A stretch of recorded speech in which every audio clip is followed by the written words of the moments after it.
Double R produced it.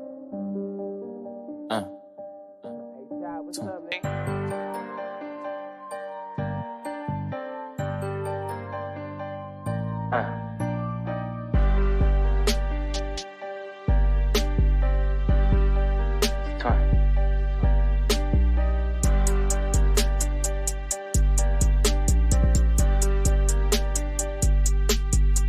He think he know everything, he don't know that it's room for improvement. Lit up, start up, move. I'm stuck in my money, I know that I'm coolin'. You know that I'm coolin'. Stay all the way cause I know what I'm doing. Teaching the youth cause I'm an influence. He don't know nothing but the way that he talk. He don't got money by the way that he dress. Twinning them, baby, you know we the best. Standing on business and run up and check. Waste my time, I don't know about that. I'm a profit that check right off the bat. You don't stand for nothing, you gon' fall for anything. OG just told me I gotta stay focused. You know I'm the one cause I put us in motion. Just give me the bar, I'ma score and you know this. Profit 4-5, you know I'm a hoe. I'ma keep on going, there's nothing I missed. Going on trips that stay on the list. You gotta stay down and be patient, that's it. You got to your goals, they see that you lit. Stock up the rocks, now I'm going on trips. I'ma keep going till I go to the end. We ain't taking no losses, we taking them guys. Y'all talk about money, I don't need no more friends. Y'all talk about money, I don't care what they say. 1K in a day, that's a cool little day. I step back and shoot like I'm playing no 2K. I watch these females, don't fall for the bait. My money on time, ain't no delay. I try, but the real don't blend with the fake. He said he gon' check, he gon' fall on his face. He know everything, he don't know that it's room for improvement. Lit up, start up, move. I'm stuck in my money, I know that I'm coolin'. You know that I'm coolin'. Stay all the way cause I know what I'm doing. Teaching the youth cause I'm an influence. He don't know nothing but the way that he talk.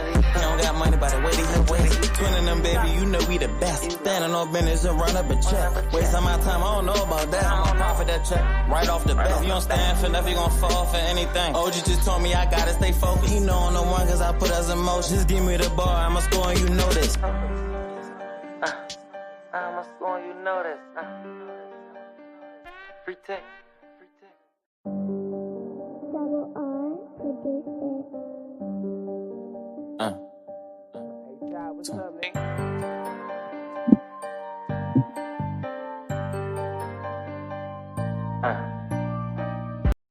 Black African power. What's good? What's happening? A well-organized lie defeats a disorganized truth every time. Woo-hoo-wee, man. Y'all already know what it is, man. It's God killing the house. And I come to do what I got to do. And I'm going to do what I got to do. I'm standing tall. I'm standing strong. Hey, Bobby banging this bitch.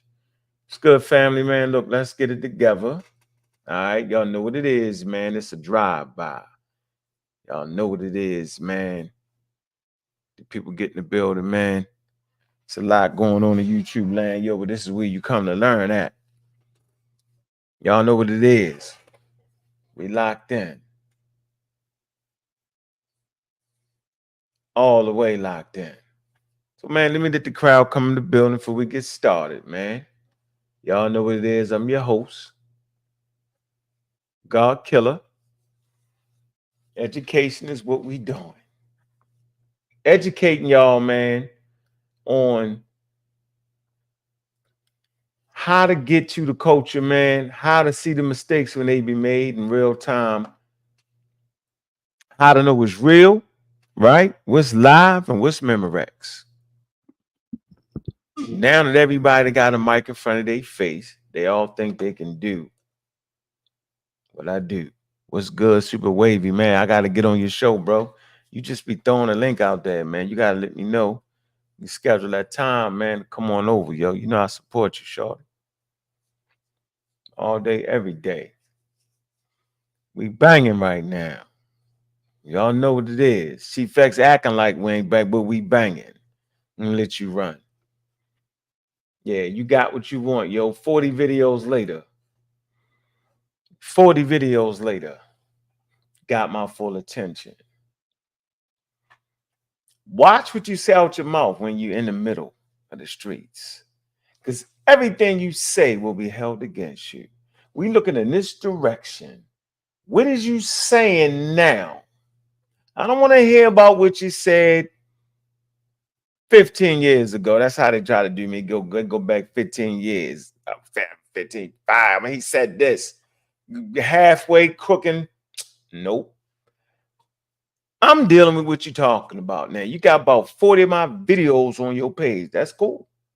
You know, I ain't tripping, yo. Yeah, not at all. Keep up the good commercial work. I ain't even mad at you at all. Yeah, because I want everybody to see. I want everybody to know how this is going, right? You know what it is. We right here, right? I'm looking you in your eyes. It's on and popping. You want to see what I got? Now you're going to see what I got. I'm be cooking in hot grease today as always. It's a drive-by, man. You know what I'm saying? We ain't taking all day. Quick hour drive-by. You know what I'm saying? Break out the cannon work on them. we break out the cannon work on them all day. All day. All day. You know, he ain't got no books. Boom! That's what we do. Drive-by, shoot them up and go. We book them up. We call it book them up. Hit them with the books. Ain't got no book work. Ain't got no book work. Nope.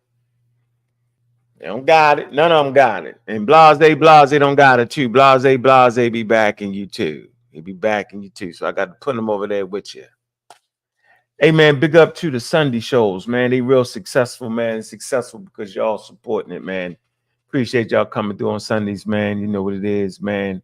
Gullah Geechee, powerful brother. Been with him for years. I trust him. And Gozy, been with him for years. I trust him, yo. We got that podcast kicking off, yo. You know what I'm saying? Simple as that, yo. All right. See, y'all moving a little slow today, getting in here. But you know what it is. Jody Breeze was good. I see you. Pseudo Killer Fisherman's Tiff was good. You know what it is. Gary Hart, yep. Education at levels. But we locked in. We on his head and he know it. Ain't no running from it. Ain't no not saying the names. It's about you. Every time you make, I'm threatening you. Talk, go ahead. Keep talk about Dr. Ben. And I hope I shake the nest and all the creepy callers fall out. I dare you. Dr. Ben, that's my man. I'm going to defend that. Now, if you think I'm a little bunch of YouTube yahoos, right, deter me for bigging up a brother, you know what I'm saying, that died with a mega library, you know what I'm saying, all the trash, that man didn't die broke, putting out to some of these died broke. You don't even know. Brother had a pension because he taught at a major university for about 15 years. Something none of y'all could do. All right, just to let you know. All right, when you start talking crazy about Dr. Ben, make sure you can teach in a major university. Make sure you can do that. A top-notch major university. Cornell's a top-notch university. So if you ain't taught at Cornell, I ain't listening to you. Yeah. If you can't, the person you talk about, yo, if you can't compete with them, you know what I'm saying? If you can't at least come close, I ain't even saying you gotta get, I'm saying at least have people take you as serious as they did Dr. Ben. I ain't listening to you. Nah, you chatty. Like my son said, they just chatting. They ain't got nothing behind it. Nope. So yeah, bro, we ain't sneak dissing. We right here looking at you. As for that Moringa, I took that. Just to let you know, I didn't steal it. I don't do no stealing. I took that. Now, all day, every day. Wouldn't pay you if I had to. Wouldn't do it. And I don't even care to explain the rest of the story. I took that. Now, what you gonna do about it? So we here, man. We enjoying this thing, man. And yeah, we there. We locked in.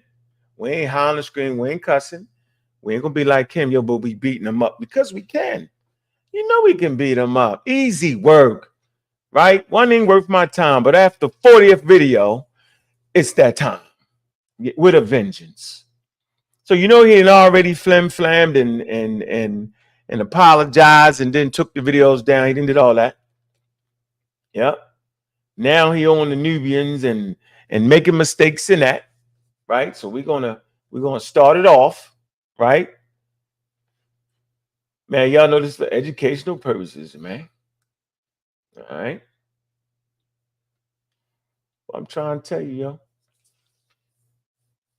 Boy, I'm trying to tell you. Find it to be very interesting, man. Like I said, I don't know why they even begin. I don't know why they do it, yo. I ain't the one, yo. Nope. Nope. So we're gonna hit a little Samata Kiata, yo. Talking about Nubia and Egypt and the concept of race. Yeah, that's gonna knock everybody's head off, man. Mm-hmm. See if y'all can get around this. This goes out to Chief X. Keep doing the good work, Chief X. Keep it up. You're doing a great job. High level education over there, bro. Yeah, I know it. Your level is so high we can't even see you in the clouds. In terms of human history, deep human biological history, Africa has a special role as a place of the emergence of modern humans, whether from a single population that has crossed the threshold and diversified, or whether from multiple populations that have intermixed to create the fundamental basis of modern humanity. Ancient Nubia and ancient Egypt share roots, common cultural roots in Northeast Africa, in the Sahara, and along the Nile Valley. The ancient Egyptians and the ancient Nubians can both. That's for blase. He said in the Sahara, share ancient roots. PhD, Samata Kiata. Published. Cambridge. Top-notch university. So we're allowing yahoos to come on here and disrespect the real work and the scholarship. Not on my watch. Both be described, especially in the earlier periods, can both be described. The ancient Egyptians and the ancient Nubians can both be described, especially in the earlier periods, as being descendants of Northeast African indigenous populations. As one writer said, all of these people are Africans, and I define Africans as people whose biological histories have emerged and their identities have emerged in Africa, and where any mixing that took place on African soil. The Egyptians did not come from any place else other than the Nile Valley. Their identities and any other ancestry that they may have had were all forged together in that space. One becomes better known, and one's writing becomes translatable, which is purely an accident, the discovery of the Rosetta Stone. Otherwise, we would not be able to read the Egyptian hieroglyphs as well. So they would still be a mystery as well. We have not recovered something similar for, later period Nubia. All right. So he's talking about Nubia. All right. He's talking about how we wouldn't even know about Egypt if they had not recovered the Rosetta Stone. All right. So you got people knocking Nubia for not writing, huh? Wouldn't even know about the writing in Egypt if they had discovered the damn Rosetta Stone. One of you can hear it. Yeah. I don't think in terms of race in general. I don't, and when I say this, I think about it in two different ways. Darwin essentially suggested that in order to say that a species was subdivided into subspecies, which would be the equivalent of races, that the populations involved would have to be almost incipient species. Okay, so a high degree of substructuring.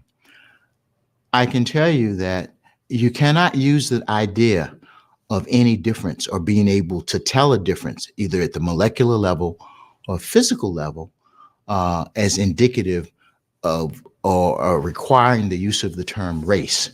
So I say there are populations but no races. And I'm not the first person to say that. All of these people are connected to each other, and dividing them in a way that implies a level of discreteness that the term race implies is inappropriate. Were there people with darker skin, lighter skin, curlier hair, less curly hair? Yes, there were.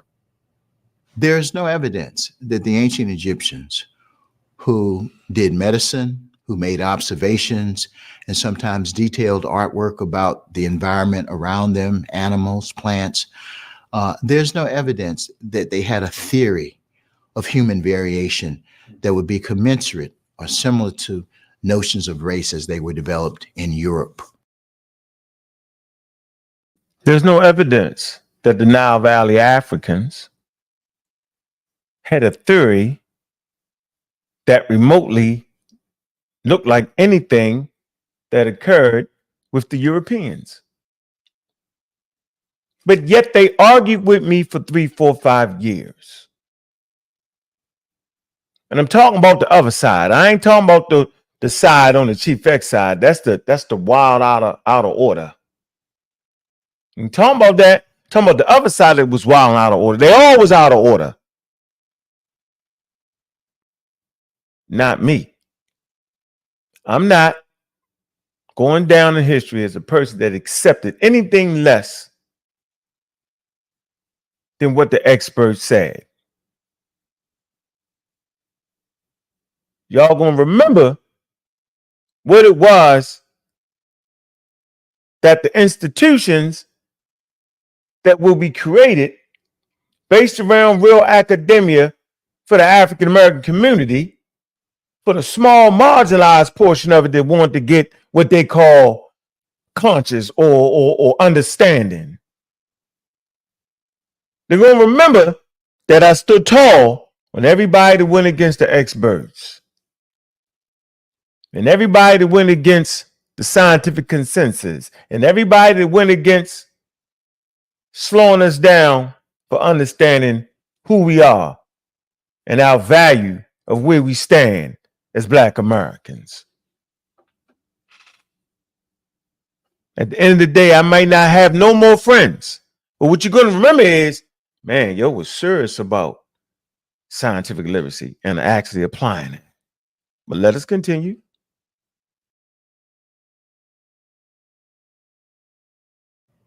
There's a deep shared ancestry in the Sahara of these societies. The fact that they were sometimes in conflict, we should not impose our reasons, our ways of thinking onto why this conflict may have occurred. The conflicts were political, social, probably over the same issues. There's a deep shared history in the Sahara. But yet new people pop up, blase pop up, right? And he try to start a whole debate over it. What's going on?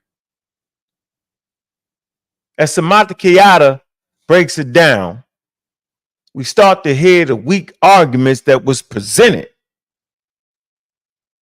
by Chief X and the likes on both sides. Where y'all gonna stand at? Y'all gonna ride the fence? Or you gonna deal with the experts? You gonna let people act like they're the experts and fake you out and flam you with emails and the whole 9 yards? Or you gonna just sit back and listen and learn from the experts? We've had high-level expert conversations with the experts, and they all tried to act like the experts was agreeing. Craziest thing ever. Had no idea that we would act out in such a way. Ladies and gentlemen, we're doing a drive-by. Let's not read ideological ideas about the reason of this conflict back into the past. We have to avoid stereotypes. We have to avoid the old ways of thinking, but just put into new data sets or new types of data, which I do believe that we can see in literature sometimes today, you know. And I think that a lot of times, if you look very carefully at the scientific literature, you'll see that sometimes the old ways of thinking are lurking beneath the surface there. That's the answer to your question, Mr. Metro. Mr. Metro said, what if the expert said black? Let me rewind this again. This is the answer to that. There's lurking underneath of the literature an old way of thinking. That's absolutely an old way of thinking when trying to apply it to the Nile Valley Africans. That is the answer to your question. Right on time and right on schedule. Let me rewind it for y'all.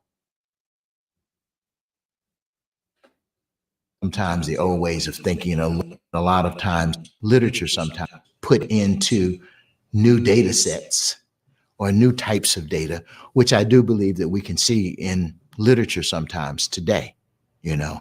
And I think that a lot of times, if you look very carefully at the scientific literature, you'll see that sometimes the old ways of thinking are lurking beneath the surface there.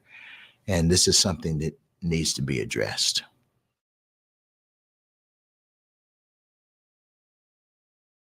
Samantha Kiata. Don't worry about it. I'm definitely addressing it. So if y'all don't understand what my fight is, that's my fight, man. And so sometimes there is an old way of thinking in the literature. But as they clean it out, you know, science is slow to move. Science is resistant to change a lot of times. But as we move in this new era to recognizing that the Nile Valley Africans ain't white, ain't black, okay? But indigenous Africans, as we move the needle in that direction, as the young generation of Egyptologists come up and go to school, as people are inspired by the messaging that we're putting forth and deciding to change their change what they're going to go in school and move in different directions towards anthropology, things of that nature, man, those Egyptology studies are moving forward. The study of Nubia, Nubiologists, they have Nubianologists now, right? Things you didn't have before. So this conversation is right there where we're supposed to be at. And as the old guard goes out and the old way of thinking goes out, right? We're going to make sure that people like Chief X to try to keep the old way of thinking in get smashed all the way out as he makes mistakes. As he flim, flam, blim, blam, booms us half to death. So yeah, it's about him today. And I'm on his head every single day. Every single day. That's how we doing it. I want to get my 40 videos in. Let me get my 40 in. 37,000 in the building, man. We moving slow. Ignorance is still amongst us in the chat. That good guy. Ignoramus. Homo ignoramus. Not Homo sapien, but Homo ignoramus. Oh, man. Yes, indeedy. We starting to fry. We can hear the sizzles. Starting to sizzle.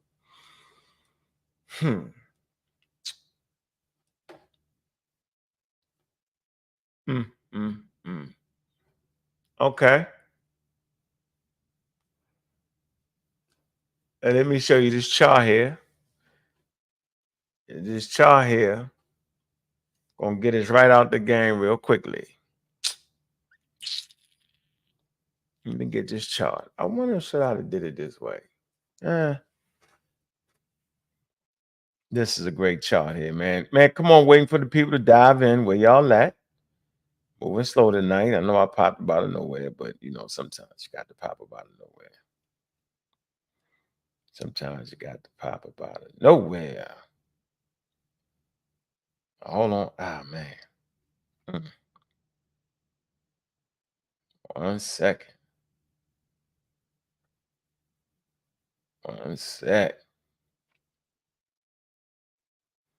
Put this chart up here. I'm going to do it like this. All right. I know everybody good.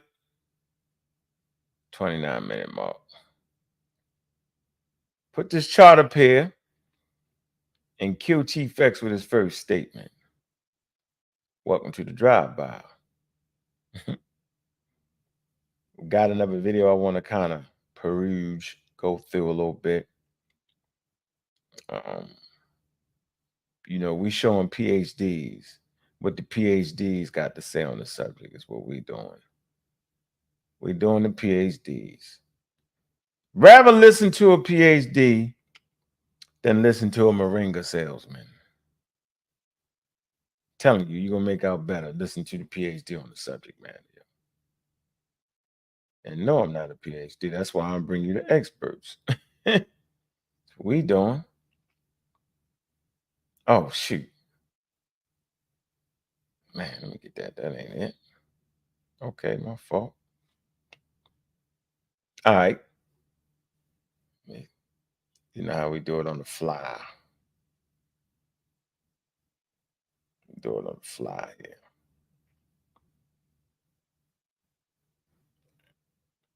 Mr. Dr. Earn. All right. Dr. Earn, yo. PhD. I think he has a master's degree in hold on. Let me do it this way. Has a master's degree in Egyptology. He's also a nubiologist. So nubiologist. So I'm bringing nubiologists overkill on your main man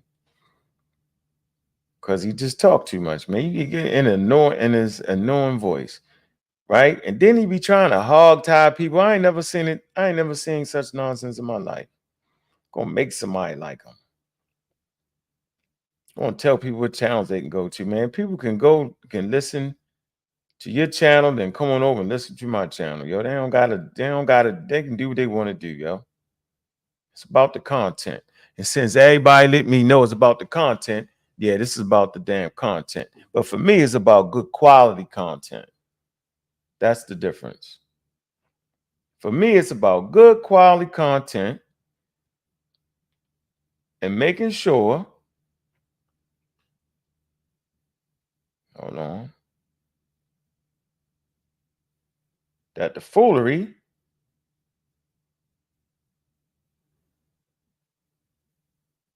don't get through and stick. Because parents, you know what I'm saying, pass on the foolery to their kids. And their kids get older and pass on the foolery to their kids and pass on the foolery. You know how a lie can grow. You didn't went from John Hanson being the first black president is all in the black community, and it started off with old fools. Yes, it did. All right, let me get this chart together. I got a couple charts here, man. Goodness.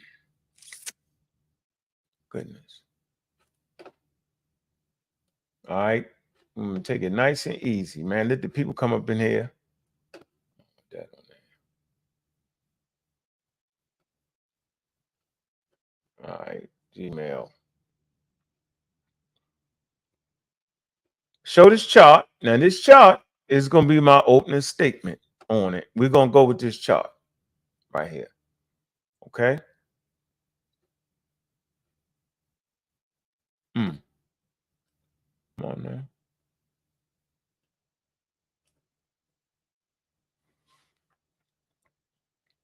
We're going to go with this first chart to see the age of Nubia in Egypt. So the question remains, is Nubia the mother of Egypt? That's a question mark. And don't try to clip me up and tell me, I said, I knew it. He was saying they was black. Remember, I don't think the Nubians are black people. Did a whole video detailing that. It doesn't stop being a racialized term when you get to the Nubians. And the Nubians aren't like the West Africans. All right? Let's get all that straight, right? We study human populations around here, and we adhere to strict guidelines. Simple as that. Simple as that. Strict guidelines. Got to adhere to it. It's the only way the science is going to come out right. Ain't no in between. Well, no. We've been way too lenient on ourselves in trying to get this. All right, that should get there. All right, there you go. We've been way too lenient, yo. Trust me when I tell you. If we adhere to guidelines and stipulation, on getting to our history, then we can get our history. If we just get flimsy, we go flimsy flim, right? And we mess it up. So here's an expert. Here's his chart right here. Okay. All right. I'm going to get you the expert. I'm going to show you his chart. All right. Let me show you his chart. All right. Like that. Y'all see the chart right here, right? Australian Archaeological Institute. Archaeological Institute. All right. Do y'all see this chart right here? Y'all see 3,300 BCE. So basically speaking, Lower Nubia, a little bit older than upper Nubia, Egypt, yo, they basically contemporary. Okay. And come all the way here to 1500 BCE. Y'all see it to the right-hand side, right? Then that's Egyptian occupation. So it take them damn near 3,000 years before they actually started to occupy Nubia like that. It says it right here on the chart from an expert. New Kingdom is when they occupied classical Kerma, right? Then it say the Pangraves occupation. Okay, right here. Y'all see the time, 1500, and they occupied 1300 BC on out. But prior to that, they might have fought each other, but they wasn't actually occupying it like somebody ran their mouth and said. So I want y'all to see this chart here, right? Okay, let me show you a little credential. Let me give you a little something, a little credential here. Let's get a little credential. All right. This is what they can't do. Dr. Earn. All right. Mac. Here you go. Let's see some education. Let me make it bigger here. Right? Education. What is this education? Okay. Education. A doctorate in philosophy and ancient history. Boom. Postgrad certificate research. Preparation. Humanities. Boom. Master of Arts. Egyptology. Bye-bye. Bachelor in Design. Bye-bye. Key research. Egyptian and Nubian archaeology. Publication. Peer-reviewed. Monograph. Here you go. The Pangraves ceramic tradition and context of the Middle Kingdom studies. There you go. So he's qualified to teach us. All right. He's the new type of Egyptologist. He's the young guy coming in. This is where they at now. I'm giving you up to date of where they at. So don't come back at me talking about this is what I said. I didn't say anything. That's the chart by the expert. Okay. Simple as that.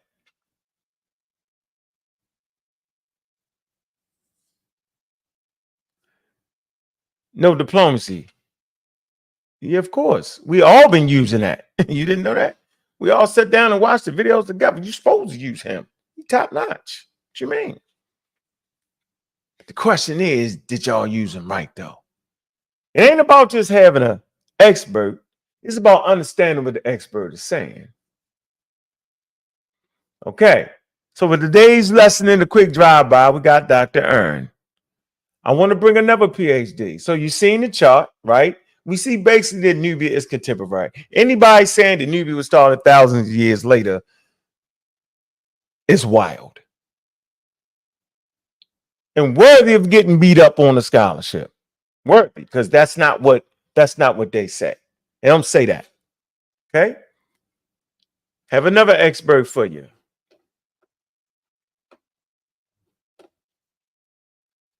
All right.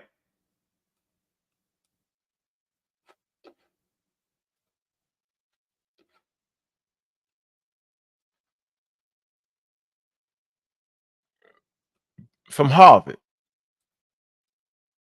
Shelby White. And Leon Levy, Program for Archaeological Publications. Okay. Harvard University. We're going to deal with Timothy Kendall. Big up to Neanderthal James. He sent me an interesting video 3 years. This shows how you can look at an expert and get a different understanding from him. That's why it's important to stay close to the rigor. All right? Dr. Timothy is an archaeologist and ancient historian, specializing in what? Ancient Sudan. That's his specialty. Let me bring one more source for you, because we definitely cooking with high grease.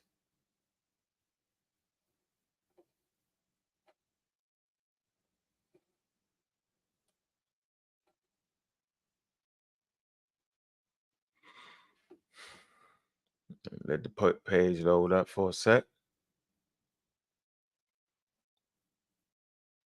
All right. Man, appreciate y'all joining us. 53,000 people in the building, man. We taking our time slow, yo. All right. Yeah. I like the Bruce Williams work, y'all. I'm gonna show you how much I like Bruce Williams work, y'all, in a minute. Yeah, but y'all messed up Bruce Williams work. He didn't say what y'all said he said. I got the book where he said it. He didn't say what y'all think he said. Okay, here we go. Dr. Tim Kendall, right? He's definitely qualified. What qualification do you have? Okay. Oberlin College, Northern Ohio. Graduated 1967. Damn, 57 years ago. Majored in classical archaeology. Studied Latin, Greek literature, and Greek and Roman art. Yeah, he was dealing with Middle Eastern studies, but he got away from that and started dealing with Sudan studies. Okay? Read all that. Akkadian, he did with that Mesopotamian, all them studies, yo. And he took an introductory course in Egyptian history. After 2 years, he felt he'd become a bit too specialized and also longed to be in the Boston area. This is important now. So he's in Boston. He ends up at the Boston Museum of Fine Arts, right? Okay. Now, what is position? What position have you held in your career?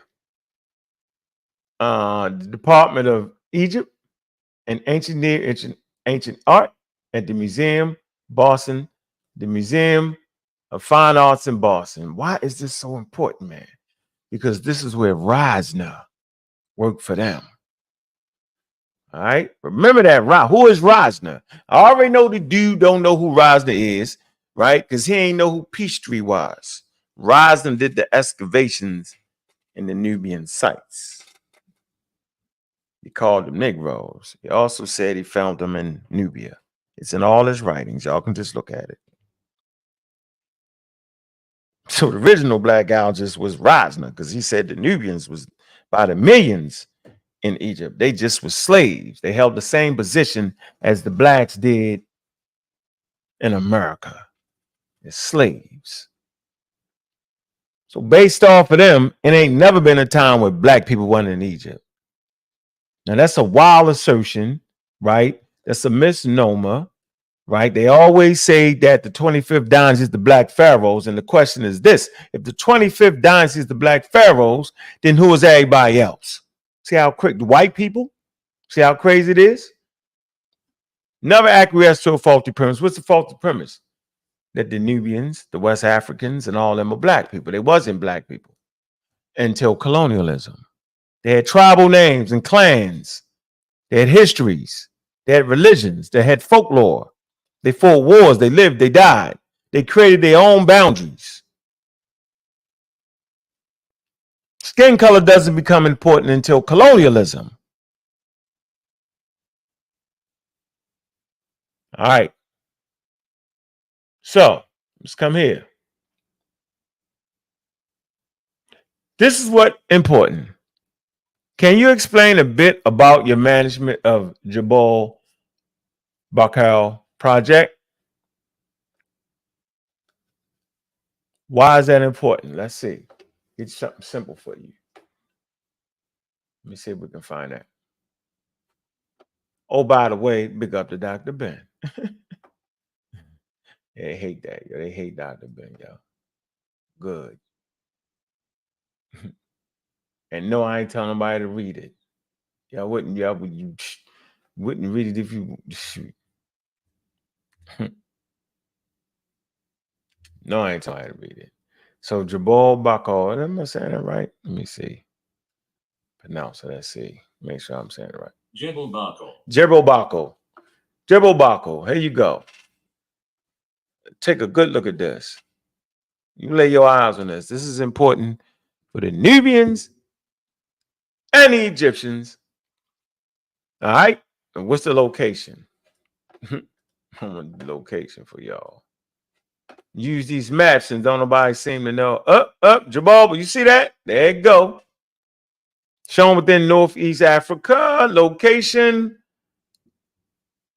Oh man. Crimea, Northern State, Sudan, Nubia. There you go. Right down there where that bend in the river is. Y'all see that, right? Okay. It's a UNESCO Heritage Site. Why am I showing this? It's going to become all clear. It say the city and region around it came to be called Napta. All right. And the Egyptian occupation of Jebel Barkal extended through most of the New Kingdom. Remember I showed you that chart, right? Mm-hmm. So the way I learned it, let me tell you the way I learned it and why I brought up the expert Timothy Kendall, all right, and Dr. Aaron. Okay. So for Timothy Kendall, I bring this up is because that particular space right there, that rock, that natural rock outcropping, that's where they did these. They claim they did. Let's say that's the Mount of Amen. Amen come out of that, which is essential to the Nubians and the Egyptians, right? But it's located all the way down there in Nubia, Sudan. That's where it's located at. This is important for this conversation, right? Because when we talk about Nubia, the mother of Egypt, right? That's a Dr. Ben statement. And so I'm going to bring you Egyptologists and Nubianologists, right? That will talk about certain elements that ended up being in Egypt that come from Nubia. So if you're sitting up there calling Dr. Ben, right, a fraud and lying to the community, you're out of order. And you're out of order because of something that's very, very simple. You acting like 40, 50 years ago, we had the clarity. 40, 50 years ago, right, they was fighting for the Africanness of the Egyptians. And yes, they was also trying to call them black. Those things got thrown out, okay?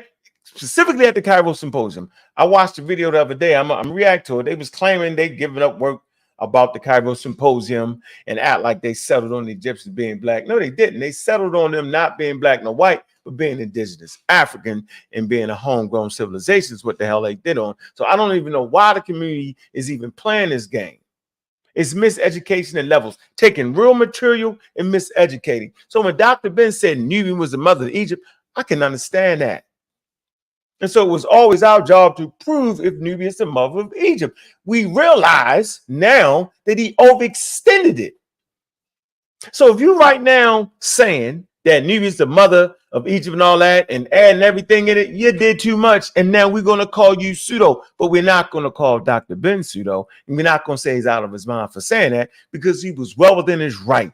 Let's go to ChatGPT real quick. And then we're going to let you hear the foolery. Okay. See if I can get right there for y'all, man. We cooking. So, all right. We come here and we see that was Nubia the mother of Egypt in the ChatGPT. Let's see. It's the question.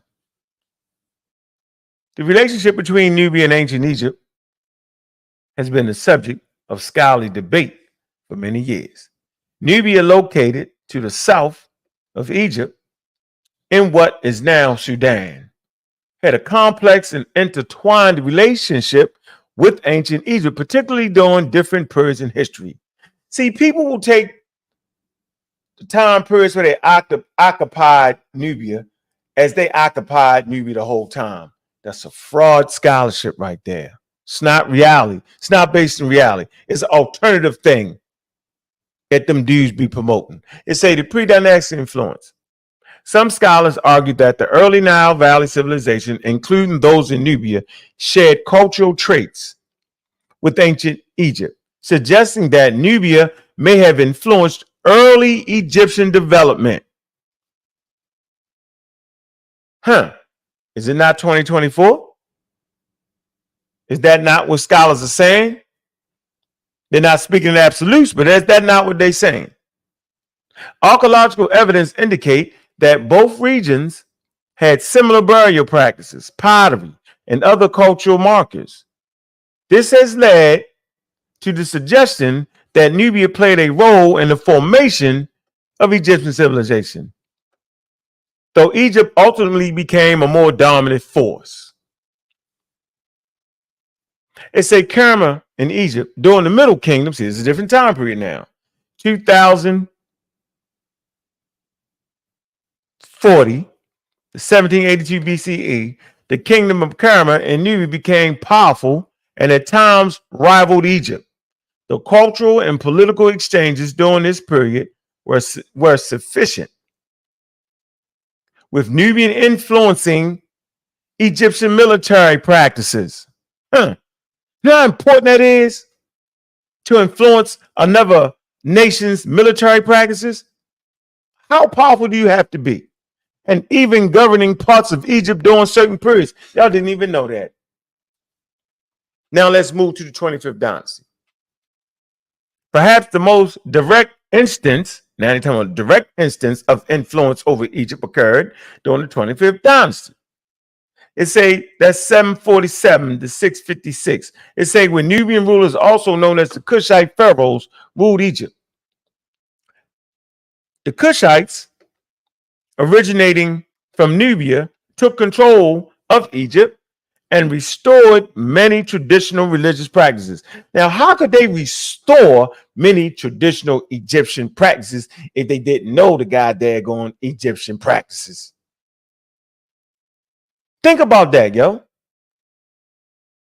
And yes, they was foreign because they was a different nation. But how could they restore traditional religious practices, further solidifying the connection between Nubia and Egyptian culture? See? Shared religious, look, and culture practices. Now, this man gonna talk bad about the Nubians, y'all. I wouldn't even have did the video today, but he talked bad about them. Let's talk about the shared religious and cultural practices. Nubia and Egypt shared many religious and cultural elements, such as the worship of deity like Amen. Now, why is Amen important? I just showed you why. Jebel. Did I say that right? No, I'm gonna say it again. Jebel. Jebel Barkal. See, now we teaching. And now we cooking with hot grease. That's how we supposed to do this, man. It's right. It's right for the picking. You got to get the low-hanging fruit. Nubia and Egypt shared many religious and cultural elements, such as the worship of the deities like Amen. Where is the homeland of Amen? Let me show you again in case you forgot. And I'm gonna hit you with this.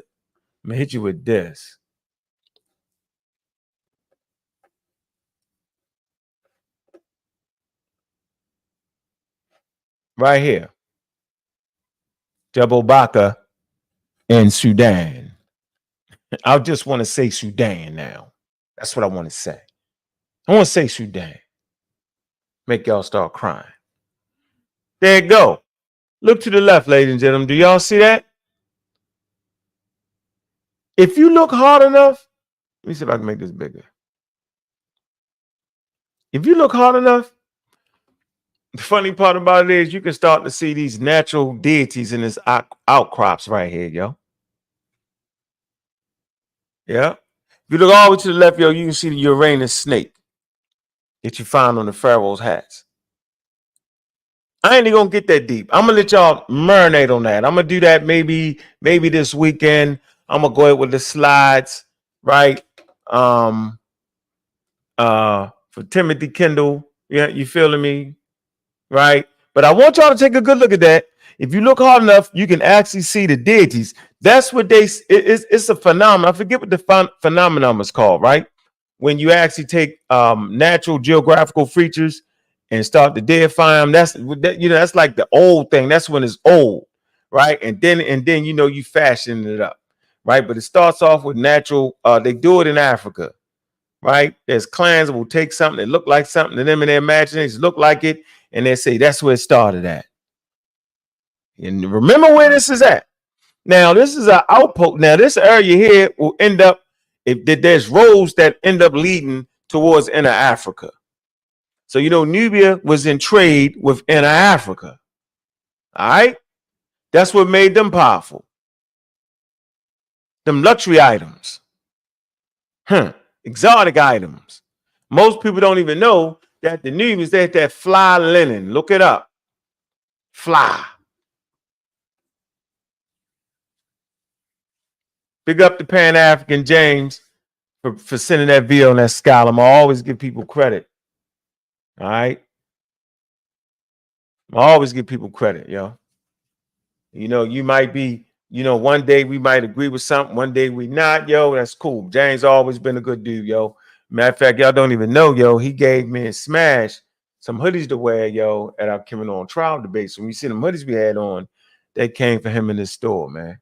All right? Now, I don't agree with much Pan-African James say these days, yo, but he was spot on with this right here. Yes, he was. Okay. But yeah, this is important right here, yo. These roads lead to inner Africa. Y'all don't even know that. This is also the deity. You can see the Nubian crown right now. Y'all don't even know it. You can see the Egyptian crown. Y'all don't know it, but you actually can. All right. So that's where we at right now. Let me get back to this. Hold on real quick. Hold on. Where was I? Let me get there. At the chat GPT. Okay. We taking our time. We slow cooking them. You put them beef ribs, yo. You want to slow cook them first, then put them on the grill. So we slow cooking right now. We're going to slow cook them, put them on the grill, and then we're going to drop them in hot grease. Okay? All right. So like I said, Nubian and Egypt shared religious and cultural elements such as the worship of deities like Amen, as well as artistic styles and architectural techniques. Okay? He said, however, while there were influences in both directions, they say Egypt developed its own distinct identity early on, even as it borrowed elements from its neighbors. In summary, here you go. In summary, while Nubia certainly had a significant influence on Egypt and may have contributed to the early development, the idea that Nubia was the mother of Egypt simplifies a much more complex, right, relationship and reciprocal relationship. Meaning, I'm saying they shit was back and forth. It's the two civilizations were distinct yet interconnected with periods of mutual influence and interaction.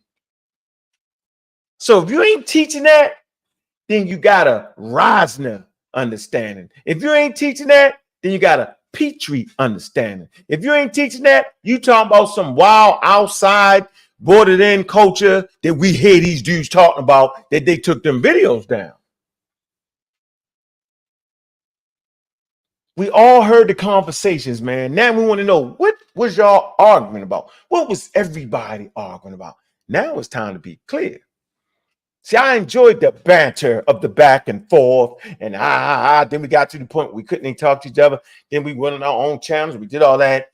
Now we got that easy flowing show on Sundays where, you know what I'm saying, Scholar's Corner. You know what I mean? That's what we call Scholar's Corner with Ngozi, Brother Unc, you know what I'm saying? And Gully. While we at ChatGPT, we're gonna take a break. Man, hit that Cash App, man. Hit that Cash App. Hit the Cash App, right? I want to take a break. I want to talk about our internet signature. You know, what is the internet picking up about what we do? What is the internet picking up about what Ngozi is doing? What is the internet saying about what I'm doing? And what is the internet saying about what Chief X is doing? Let's see. Oh, hard. See, now you can't hide. See, that AI is so intelligent. It is evaluating your overall performance on a daily basis. It's not actually listening to people. It's actually listening to your work, right? What you're putting out consistently. Not the mistakes you say, make a mistake of word, but what do you consistently teach? Now, these guys around here, they pick out a word you might have said out of place or wrong. But what am I consistently saying? See, they got jaw food. I ain't talking about my arms. My arms is accountability. How you doing, Miss Black Panther? What it do? Okay, so right here, all right, we get credit what credit is due. Okay, so first we get the Chief X. He's an active content creator. Yeah. On YouTube, known for his discussions and topics related to African history, culture, and challenging commonly held views within these areas. His channel often features debates, lectures, and critical discussions aimed at encouraging independent thinking.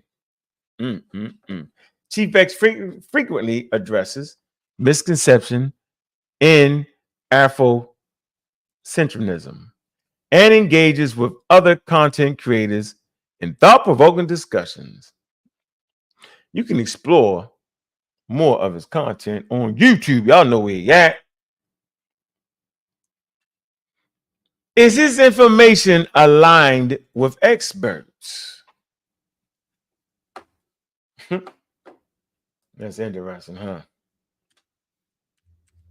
I wonder, is it? What y'all think they're gonna say? What y'all think they're gonna say, yo? Align.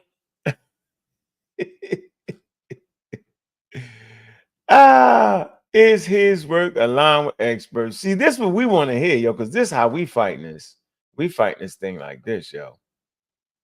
All right, this is what we doing. We fighting like this. We doing it just like this.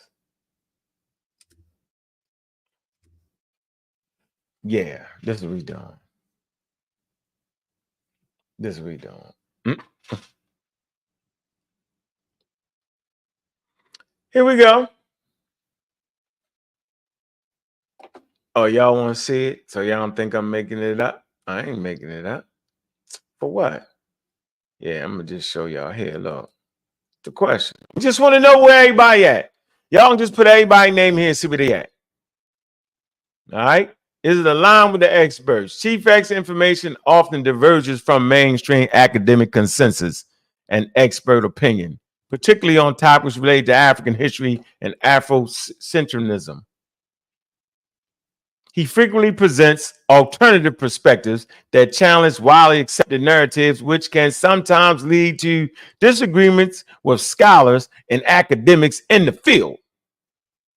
His content encourages debate and critical thinking, but may not always align with the views of established experts.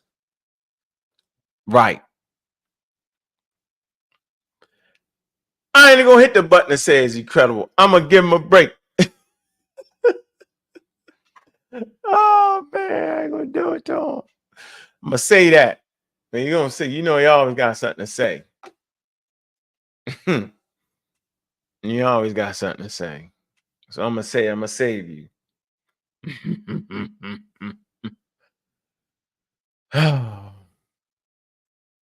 Mm, mm, mm.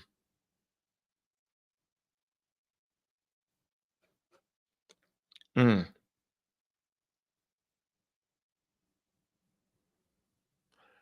No, I'm not gonna give him a break. I changed my mind. Psych up, bull. Yeah, I just thought I was gonna give him a break. And I'm like, nah, yo, he done cuss out all the women and did all that. I ain't give him no damn break. Is he credible? The credibility of Chief X depends on the viewer's perspective. See, I don't like that perspective thing. And specific topics he addresses. While he has experience in discussing African history and culture, his views often challenge mainstream academic narratives, which can lead to skepticism from experts in those fields. Therefore, while he is knowledgeable and presents alternative viewpoints, his credibility might be questioned by those who prioritize information that aligns closely with established scholarly research. It is important to critically evaluate his content and cross-reference it with expert sources. Y'all see that? See, we teaching now and we cooking with hot grease, man. This is what we doing. Tired of playing with him, yo. That boy didn't play with me for weeks.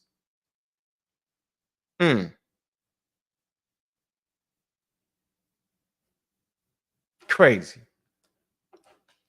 Boy, I tell you. Man, oh man, oh man. Let me see.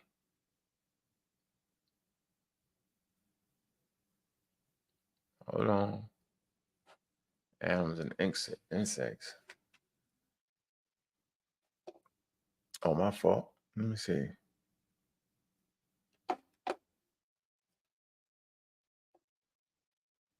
All right. Now, I asked the same question for myself.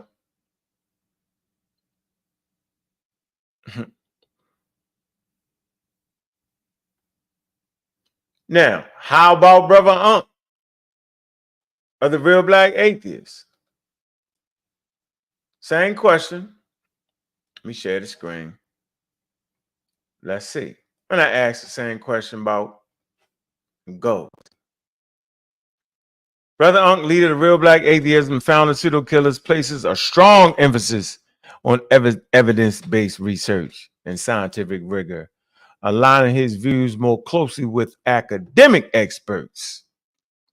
His work often critiques pseudo-historical narratives and aims to promote critical thinking with discussions on African history and culture. While his perspective may challenge popular Afrocentric views, his reliance on scholarship and peer-reviewed sources suggests a commitment to aligning with expert knowledge, even if his conclusions are sometimes controversial. Now y'all see why they be hating. How about Ngozi of the Amaral Squad? Let's see. Ngozi, a member of the Amaral Squad, is known for his contribution to discussions on African history, culture, and intersection of science and spirituality. Like Brother Unc, Ngozi emphasizes evidence-based research and scientific inquiry in his approach. The Amaral Squad, as a whole, is committed to dismantling pseudoscientific claims and promoting scholarly rigor in Afrocentric discourse. Ngozi's work often reflects a blend of historical knowledge, genetics, and cultural studies, positioning him as aligned with expert perspectives, particularly within the academic community of African studies.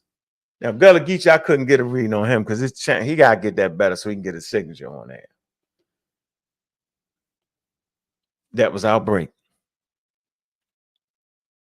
Hit the Cash App, man. Show some love, man. Okay. So now we see where everybody. I've set the table. Now let's put it in the grease. Abu Bakr. Oh man. I said that. I always say, why I always say, man. Okay. Hold on. Oh, let me get there. Abu Bakr. Barkal. Don't forget that. All right. Now let's hear what this man got to say. Now we're getting with it. Now let's get with it. Let me go grab it out the server. Boom. Do I want to play? Let me see. Here. Yeah, we started right here. A mother and all right, we start right here. There we go. Fair usage. Fair usage. It's fair usage because you got 50 videos of me using my videos. So it's definitely fair. It's definitely fair. We're going to put this here. Because people start to crack under pressure. All right? Yeah. Absolutely. Here we go. Let's hear it.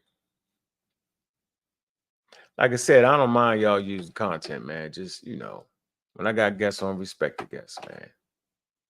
And her child is the same people. They are family. What are you talking about? Do you guys not use logic? Am I making this up? Let me show and prove.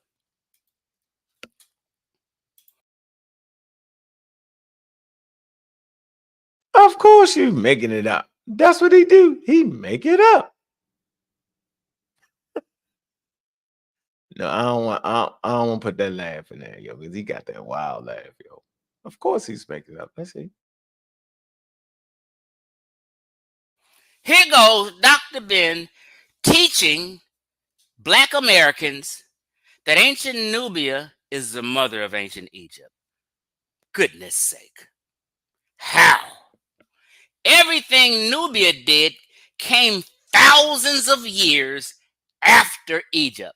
Thousands of years after Egypt. Came thousands of years after Egypt. It did came thousands of years after Egypt. Do you know 1,000 years is a long time, people? Yeah, we know 1,000 years is a long time. Do you know what 1,000 years applied to this situation make you look like? Here's the chart again from a doctor. Ain't 1,000 years, yo. 3,300 BCE, 3,400, 3,300 BCE. Nubia, Lord, Upper Nubia is right there, yo. He's thinking that from 3,300, 3,300 BCE, 1,000 years, you know what I'm saying, to I don't know what the hell he's thinking. I don't know, because I think they might have ruled Nubia for like 400 years, yo. Let me see. I think it's about 400 years or so. So I don't know what he's thinking. I can't tell you where he get the thousands of years and then came Nubia. That's crazy to me. But see, people watch that. And then they come at me with it. Now, I don't mind you watching it, but I want you to watch it with a critical thinking eye, ears and eyes, right? And be able to see what the mistakes are. And don't come at me with that. Keep it over there. All right? That's the chart. Y'all see the chart? Make it a little bit bigger. Can y'all see that? It's the chart. Thousands of years. What? What are we doing here, man? What are we talking about? Come on, bro. Bro be playing. Yo be having too much fun. You be tripping. Maybe he said that different. Let's see. Maybe I'm making it. Let's see. After Egypt. Everything Nubia did came thousands of years after Egypt. Do you know 1,000 years is a long time, people? 2,000 years is a long time, and cats just run off at the mouth saying some fly-by-night shit. Now, let's get into what Dr. Ben said. I got 4 points on what Dr. Ben said, and this is where Smash Rockwell, Wujao, we got these niggas on record, and everybody else in the entire conscious community got this bullshit from. They didn't stop saying this until Chief X came on the scene 3.5 years ago and shut that lie down. So we needed Chief X to come on the scene 3 years ago to shut the lie down. Well, y'all just heard what I read from ChatGPT, though, right?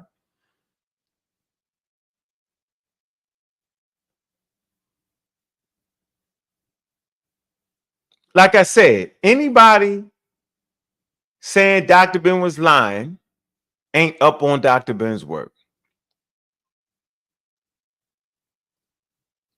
He had a right to say that based off what they had. And by the way, let's see. Mr. Metro, you talking about Bruce? You talked about Bruce Williams, right? Look, why you talking about Bruce Williams, Mr. Metro? Oh, we got to work. We got the work. We got the archaeological surveys is what we got. Yeah, you know we got the work. We got the work. Yeah, Bruce Williams. We got it. Yeah, Castule. We got the work. We got the 2-volume, 3-volume set. Castule. Yeah, Castule. Yeah. Oriental Institute, Nubian Expedition. Abu Simbel, Sudan Frontier, Neolithic. Yeah, cemeteries.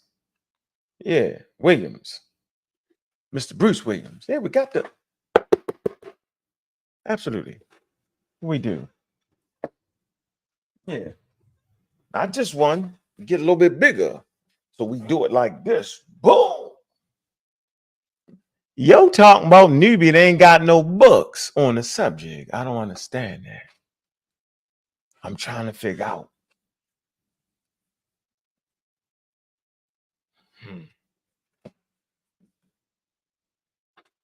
Williams. Castule Royal Cemetery. It's Castule. Frontier.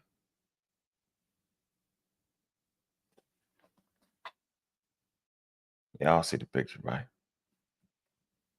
Not one. We got him, yo.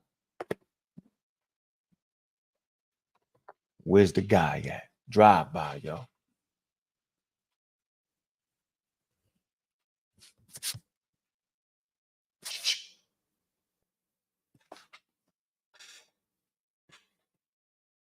Yeah. Mm-hmm. He didn't say what y'all said he said, though. That's for the other side. He didn't say that. Y'all misconstrued what Bruce said. It's in his book. He wrote it. I got it right here. Those books I just showed you was archaeological surveys. We stay with the archaeological surveys. Did they forget that that's what I do? Anyway. Now stay right there, yo. We got him. We got him right where we want him at, yo. He's the third person guy. Yeah, we got him, coach. Put us in the game. Let's get back. Man, hit the Cash App, man. Show some love. Let me see where we at. Is anybody showing any love, yo? Let me see.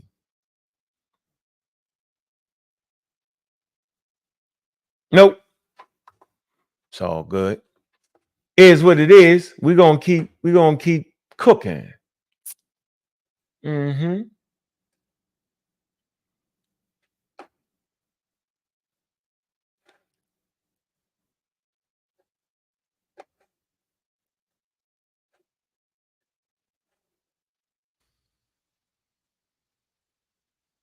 Let's hear what Dr. Ben was saying.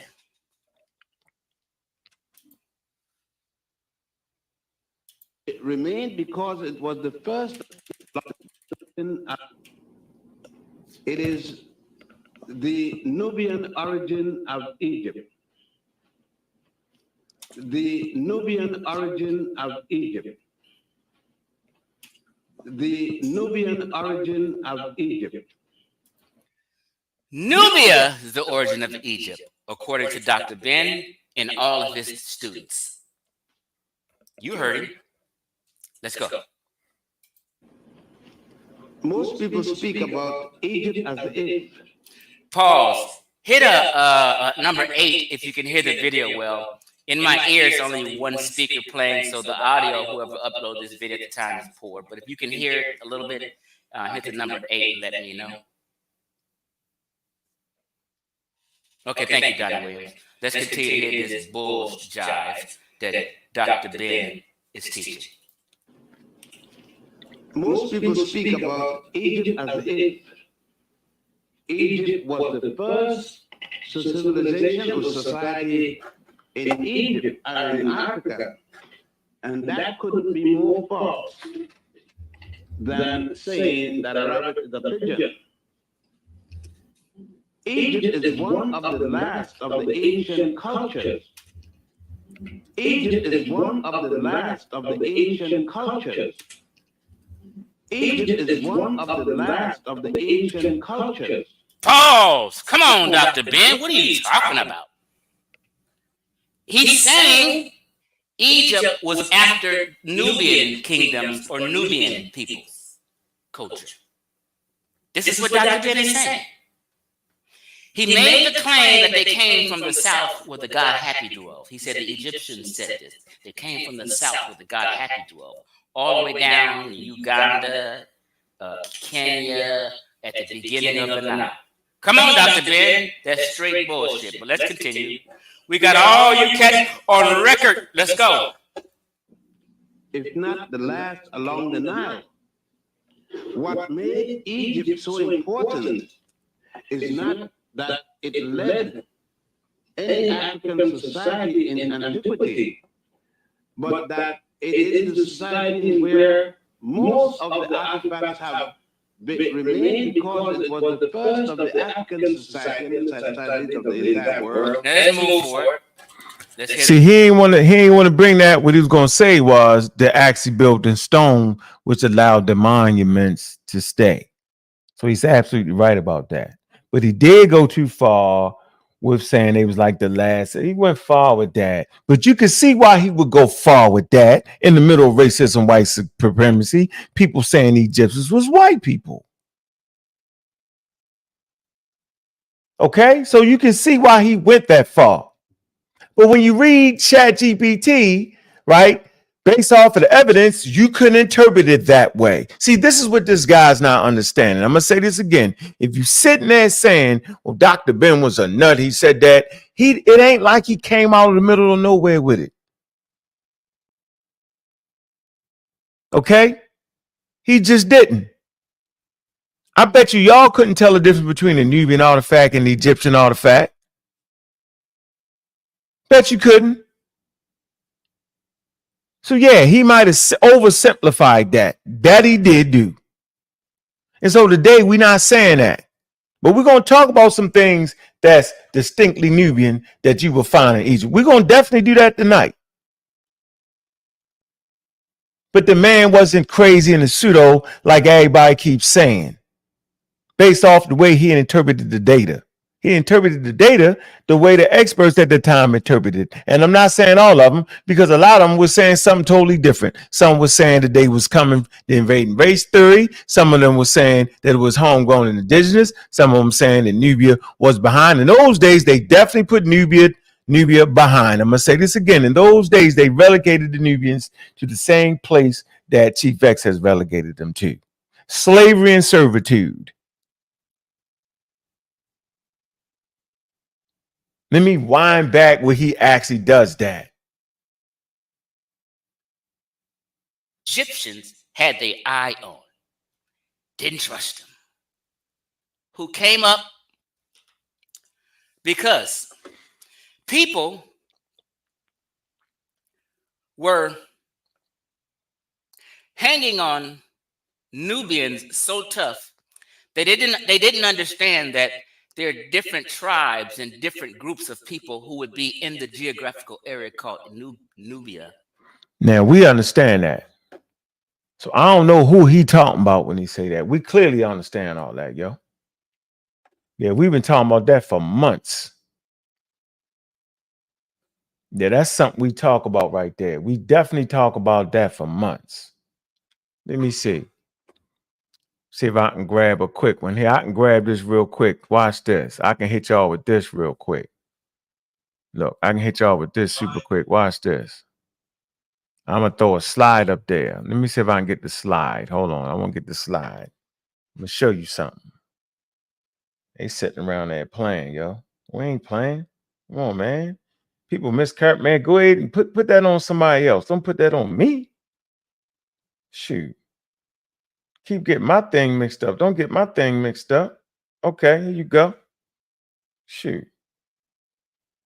All right. Here. Let's do this.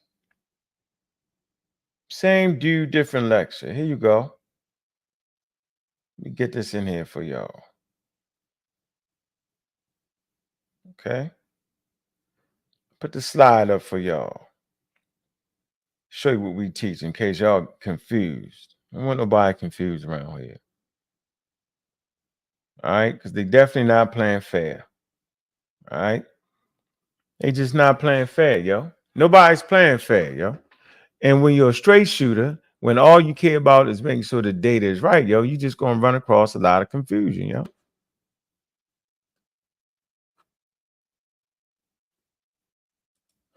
Here go the slide. From Dr. Earn. Here you go. 3, 4, 5 years ago, we looked at this. Why? Because he was part of the Nile Valley.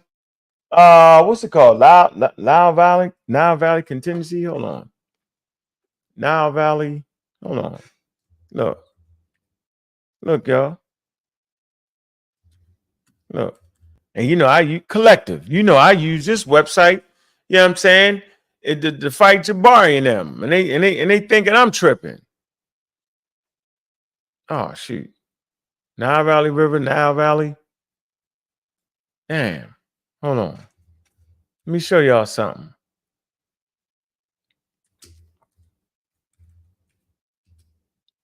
Nile Valley.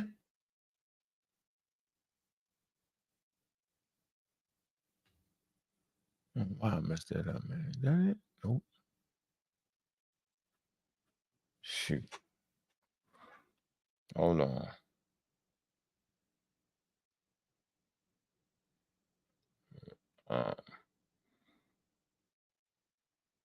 One sec.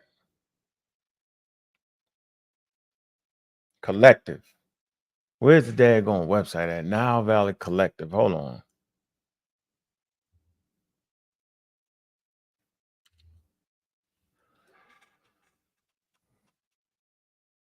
Oh, man.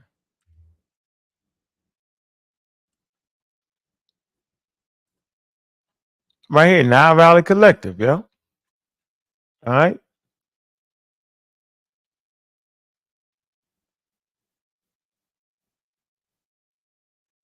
Yeah, that's that dude right there, David Wingrove, right? Them 2 books. Ain't nobody got them books. This one he was on here. Hold on. One sec. Take our time to cook them up. New perspective of ancient Nubia. Hold on. All right, he's give you the new perspective in ancient Nubia. All right. I could have sworn he was part of that. But anyway, let's move forward. I'm going to get back to the slide again. Let's get back to the slide again. So clearly here you can see different tribes. They got it by the arrows. Where those tribes inhabited at. It say Val Kush came and arose along his limbs, and having stirred up the tribes of Waret, The island dwellers of Kent to Nefer. Oh, what is that? Punt and the Magi. So we already know it wasn't no one thing. We already know the name Nubia is made up. In our studies, we already know that. Just from Berkeley University, we already know that. Ben had to work. So I don't know who he talking to. Can't be talking about me. Talk to the other people. Don't talk to me about this. Find somebody else to pick on and bully.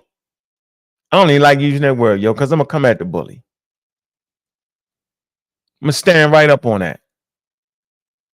Something I got to do. You don't run from the bully. You run to the damn bully. At least negotiate. At least have a conversation. At least let him know you ain't scared to have a conversation about his actions. I ain't saying you got to punch him in the mouth, but you at least got to stand up to him and have a conversation with him. You know what I mean? Anyway, these arrows are showing what the different tribes are, yo. All right? Simple, yo. So I don't know. He ain't talking about me. He talking about he run his mouth, but he clumped me in. He's a clump them in together, dude. Talk too much. Or Sudan, but they weren't even the same people. Egyptian people, and trying to put them together. I'm trying to put nobody together. Now,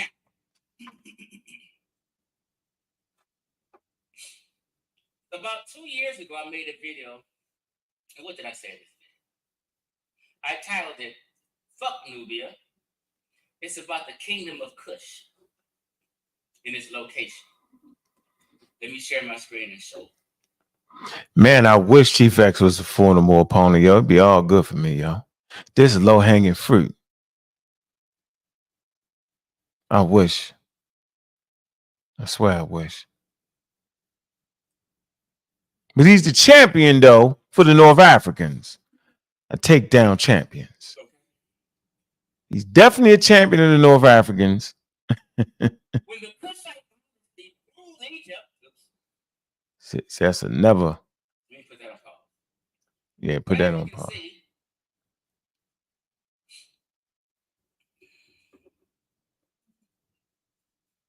Let me blow it up so everyone can see. And I'm going to tell you why I said that. I said, fuck Nubia. It's about the kingdom of Kush and its location. November 24th. Shot job. And he argued with me for at least 15 minutes long on his one question. Nobody in the chat, nobody on the entire panel corrected him. Why? Because they wanted that narrative to be told, and for the Egyptians and the Kushites to be the same people, and from Egypt forming from people coming from sub-Saharan Africa and forming Egypt in 3100 BC. He also claimed Narmer was an Egyptian. That's the only time Narmer was a Nubian. And people have always claimed this.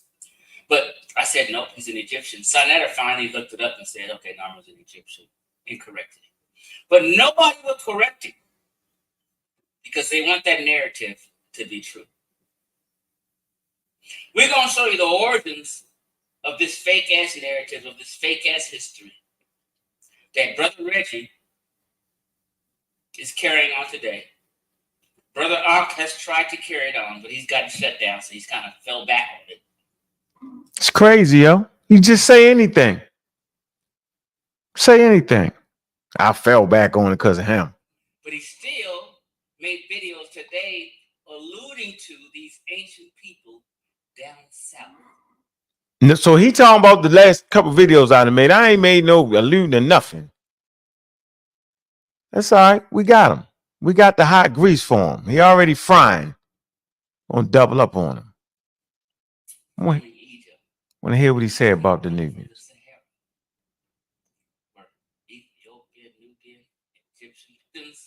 Of this fake-ass narrative, of this fake-ass history that Brother Reggie is carrying on today. Brother Ankh has tried to carry it on, but he's gotten shut down, so he's kind of fell back on it. But he still made videos today alluding to these ancient people down south.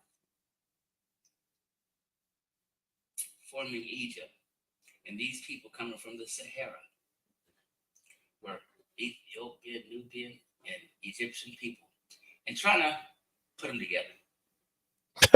Right there in front of your face. Now,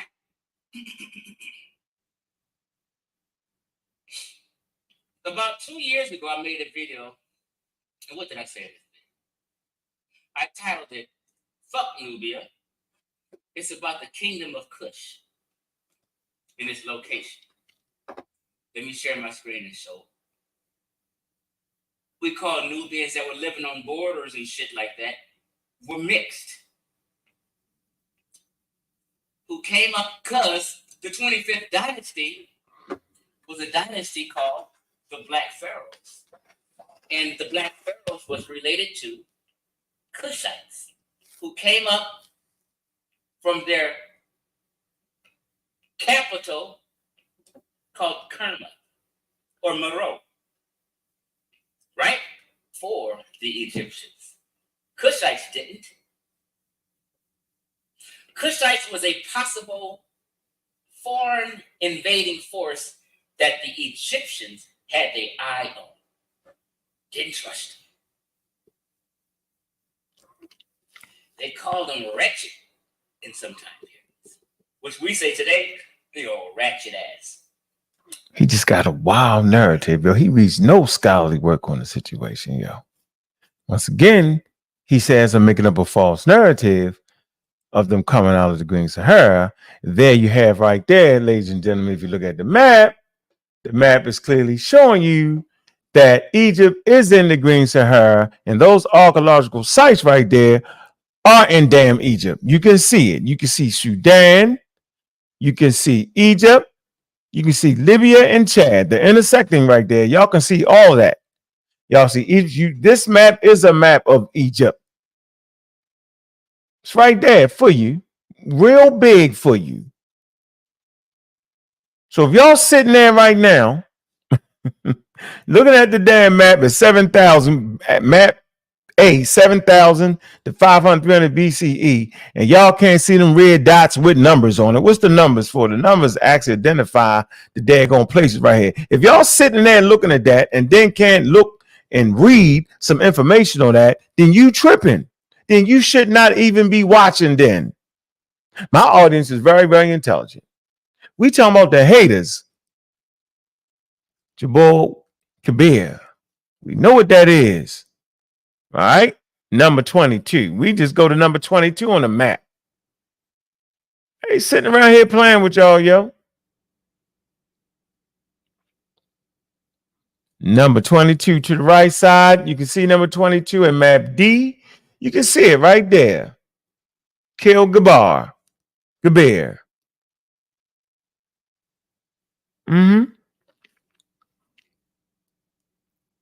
Abu Balas.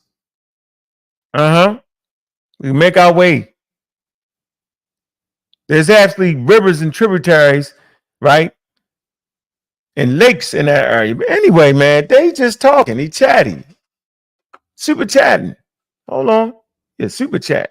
Here we go. Watch you start talking crazy. But people want to act like, oh, these people weren't racist. Stop. Now the Egyptians is racist. The expert just told you, Samantha Kiata, they didn't have that. They didn't have that idea of race and racism. But he telling you that the Egyptians was racist. They drew a caricature of Egyptians shackled in chains on the walls with the big lips in it. That was a caricature. They didn't look like that, but they were teasing like they did in these commercials in America when they showed the big lips and do the blackface caricature. Say anything, yo. Just say anything, bro. Now, the Nubians, they had them with the black face like the cartoons did when they was mocking black people. That's what he basically trying to tell you right now. Where's that source at, Chief X? He's just chatting right now. Okay, now, let's just jump off of where the bullshit got started. Here we go. Men who extensive lectures titled what? Ancient Nubia, Mother of Ancient Egypt. Why not? Dr. Ben, you're wrong, first off. Ancient Nubia is not the mother of ancient Egypt. This is where the stuff comes from. And we're going to break all this on down. Now, if you're a mother and you have a child,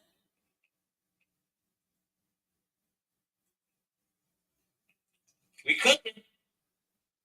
If you're a mother and you have a child, and that child is Egypt, then you're a family. A mother and a son, a mother and a daughter is the same fucking people. I told you, for decades in this community, Sarah Sunseti today, Ashra Kwesi today, all these people, Infodisha today, right now, teach that the ancient Kushites, ancient Egyptians are the same people.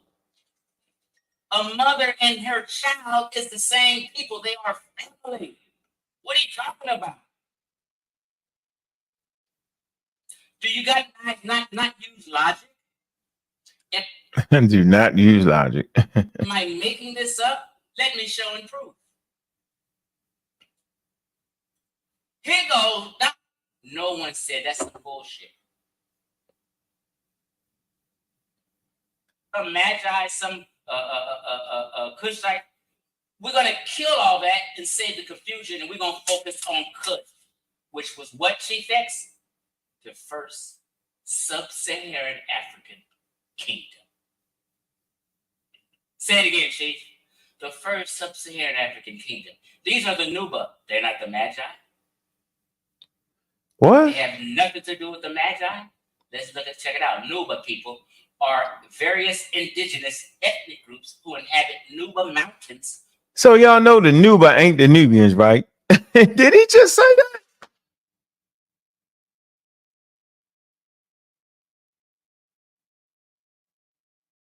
Read the screen. The term should not be confused with Nubians. This can't be this easy, yo. Come on, Chief. Come on, yo. Hold on, let me make sure he ain't just do this, yo. He gotta stop, yo. Like, really, yo?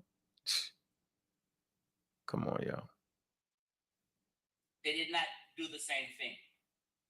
So I said, fuck Kush, let's focus on, fuck Nubia, let's focus on Kushites, because that's who Black Americans feel took over in the 25th dynasty and ruled Egypt for 60 to 100 years.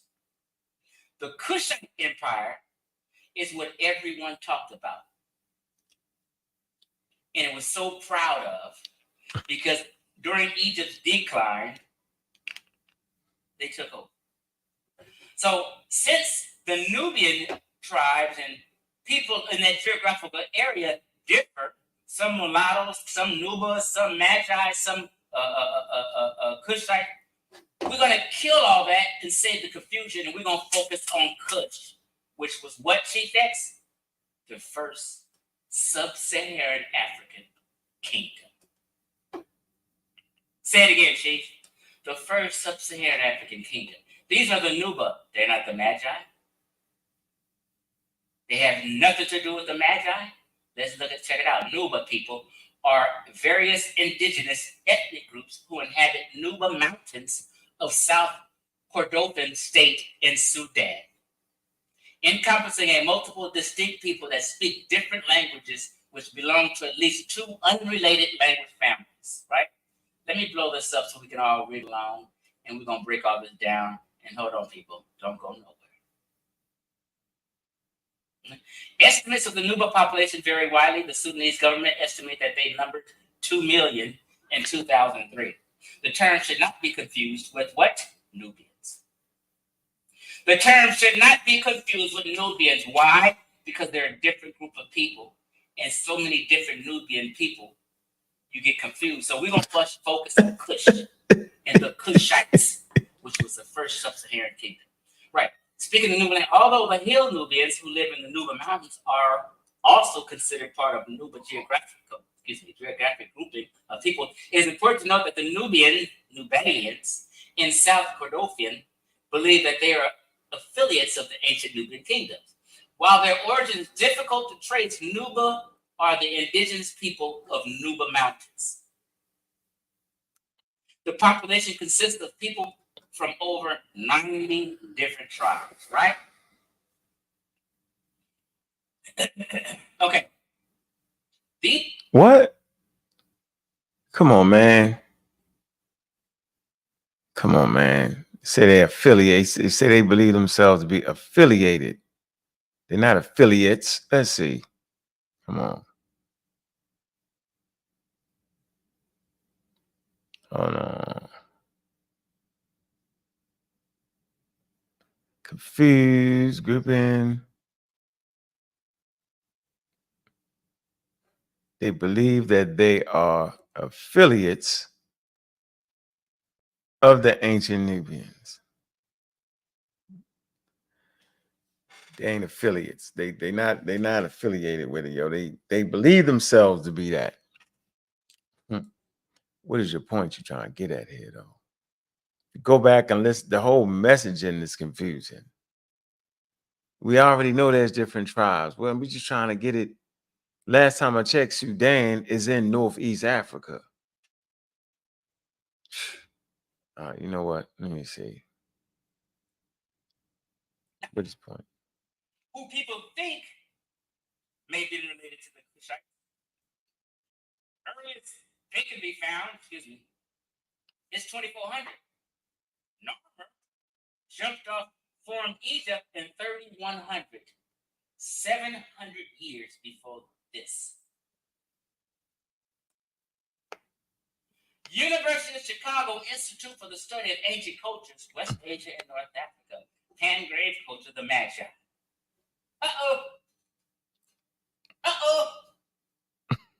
The Magi were herdsmen and warriors. The Magi were semi-nomadic people whose homeland in the eastern desert ranged from Egypt to the Red Sea. There. So their homeland is where, yo?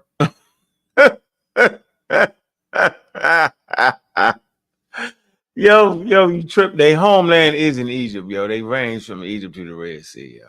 I just showed y'all the map, right? Watch this. Let's see. They're mentioned as early as 2400 BC when the Egyptian texts recorded them as warriors serving in the Egyptian military. Later, Egyptian texts also document their presence as soldiers at fortresses built along the Nile and Nubia. Their role serving the forces of authority was so enduring that by the time Egyptians' new kingdom, the name Magi became a word for the police. Right? Now, the Magi are not the Nuba. They are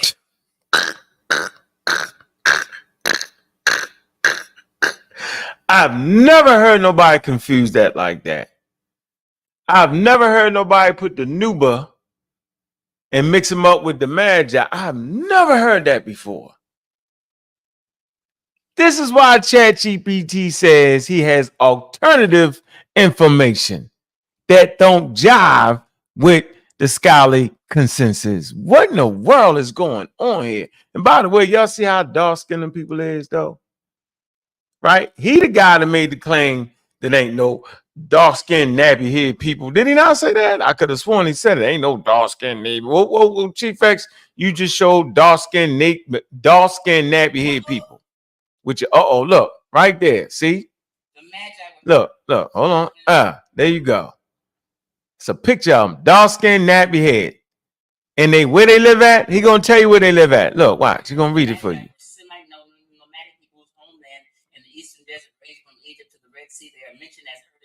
He did it very fast, but that's their homeland, yo, in Egypt. So there's your nappy head people that you just showed us living in Egypt, bro. Boy, I tell you that, boy. I tell you, it's the wildest thing ever, yo. You already know he ain't studying for real. He ain't studying for real, He playing games. He playing jacks, but he having fun, yo. He ain't really doing that. He ain't doing it. He ain't doing it for real. Look, this how you do it for real. Look, let me show y'all. That's how you do it for real. Right here. He ain't read this, yo. The Pangrave ceramic traditions. Look, he ain't read that. Look, he ain't read that. He don't know about that. That's the doctor that we using. Dr. Earn. There you go. He ain't reading this. Go read this, yo. Read this, Chief X. At least read the preface. Do something. Do something, bro. Yeah, he running around talking crazy. Boy, I tell you, man, I ain't know. My fault.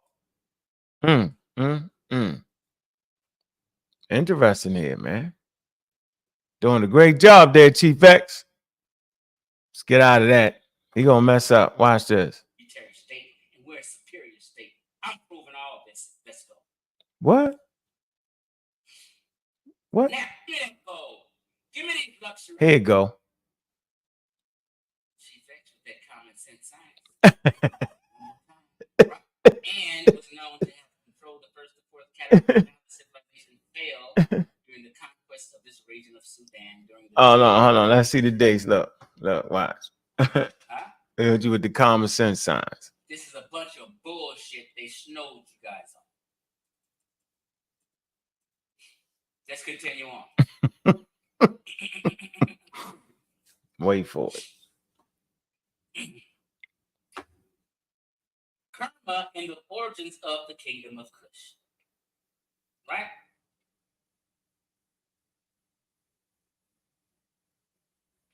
Kerma is perhaps the oldest known African civilization besides Egypt.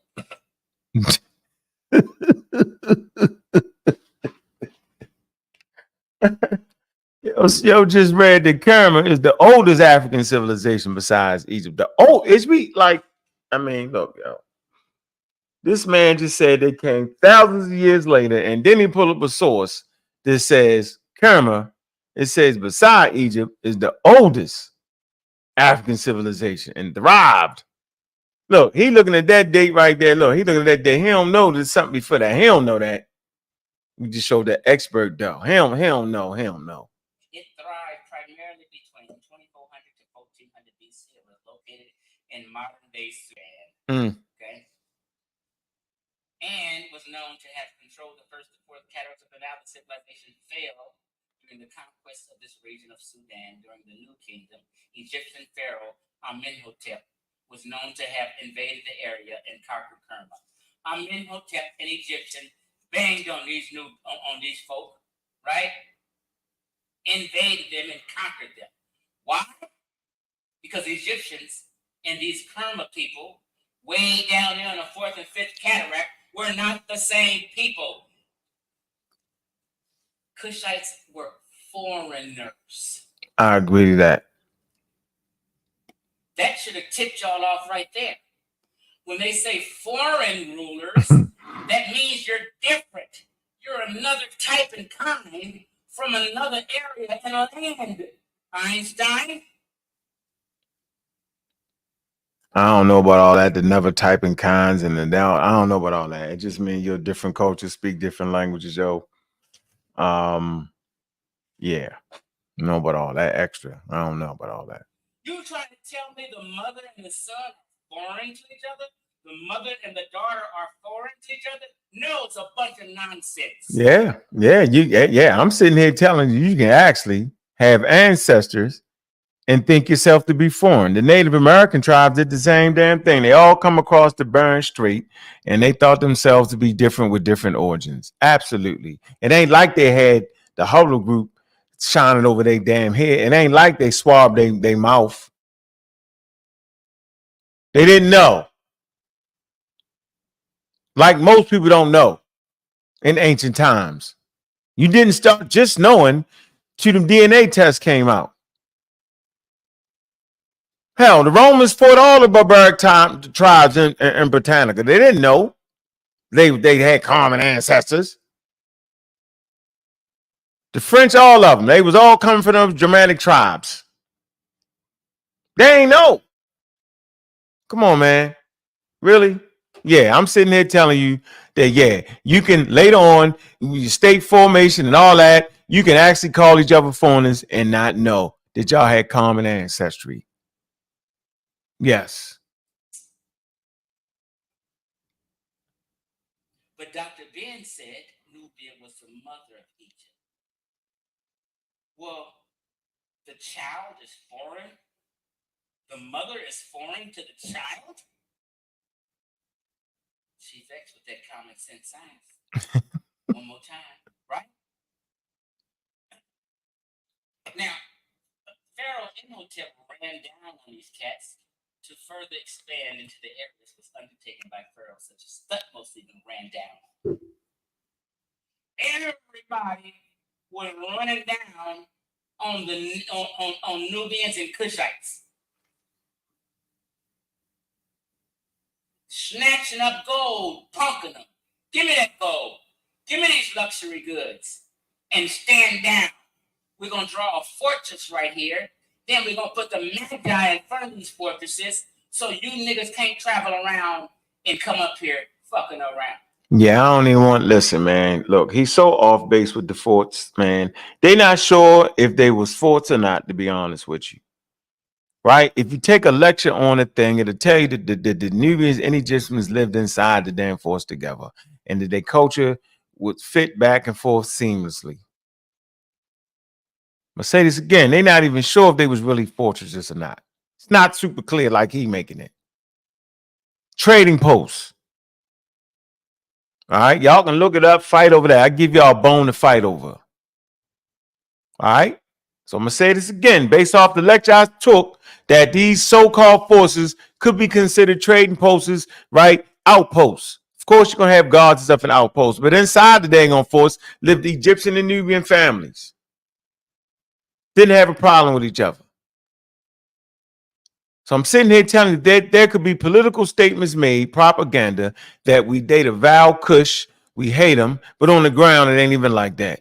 Right now, y'all howling, screaming how much y'all like, don't like these people. The Black Power movement say we don't like white people, we hate them, and then go to work. Go to the movies, and they ain't saying to people to each other. How you doing, sir? How you doing? And keep it moving. I can't believe he's reading the political narrative. It's the craziest thing ever, man. That's a rookie mistake to do that. It's a rookie mistake. If you come up here, bring us some tribute, slaves, trinkets, and gold. That's it, because you're a tributary state. We're a superior state. I'm proving all of this. Let's go. So Nubia is a tributary state, and Egypt is a superior state. That's the racism right there, man. Now, I had to go, you know what? Right there, including look, if you read the thing, Nomad's water pictures, it said involved in many disputes, including tributary, including tribal territory, let me see, pasturage. I can't even see that. Let me see. And I don't know what that is. Also formed alliances with Egyptians and Kushites. Talking about the Magi. Let me move past this. The Magi were a group of people who lived in the Eastern Desert. We read this already, right? No, we ain't read that. Okay, here we go. Let's just read this. They did business, right? It says the Magi did what? They formed alliances with Egyptians and Kushites. Now, clearly, with anybody with good reading comprehension, they're telling you that the Egyptians, the Magi, and the Kushites are different people. I mean, what's the point? Maybe he talking to somebody. Let's move forward. Let's see.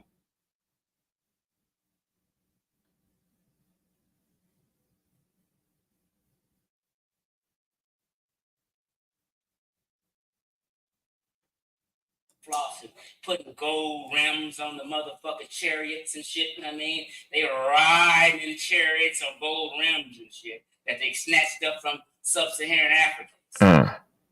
They say anything. Somebody's wrong here. Meroitic language was spoken in Meroe, present-day Sudan, during the Meroitic period, attested from 300 BC. Magi has nothing to do with the formation of Egypt. Kushites have nothing to do with the formation of Egypt. Get out of here. Yeah, well, we read what ChatGPT said, right? And do we need to go back to that? All right.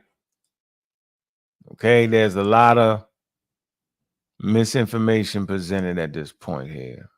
Had nothing to do with it? I don't know about that, buddy.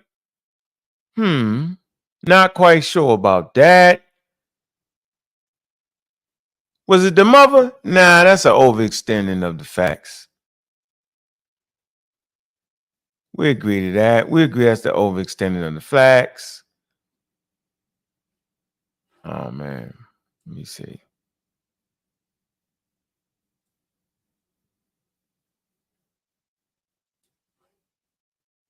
Man, let me see. Goodness gracious. Nubian.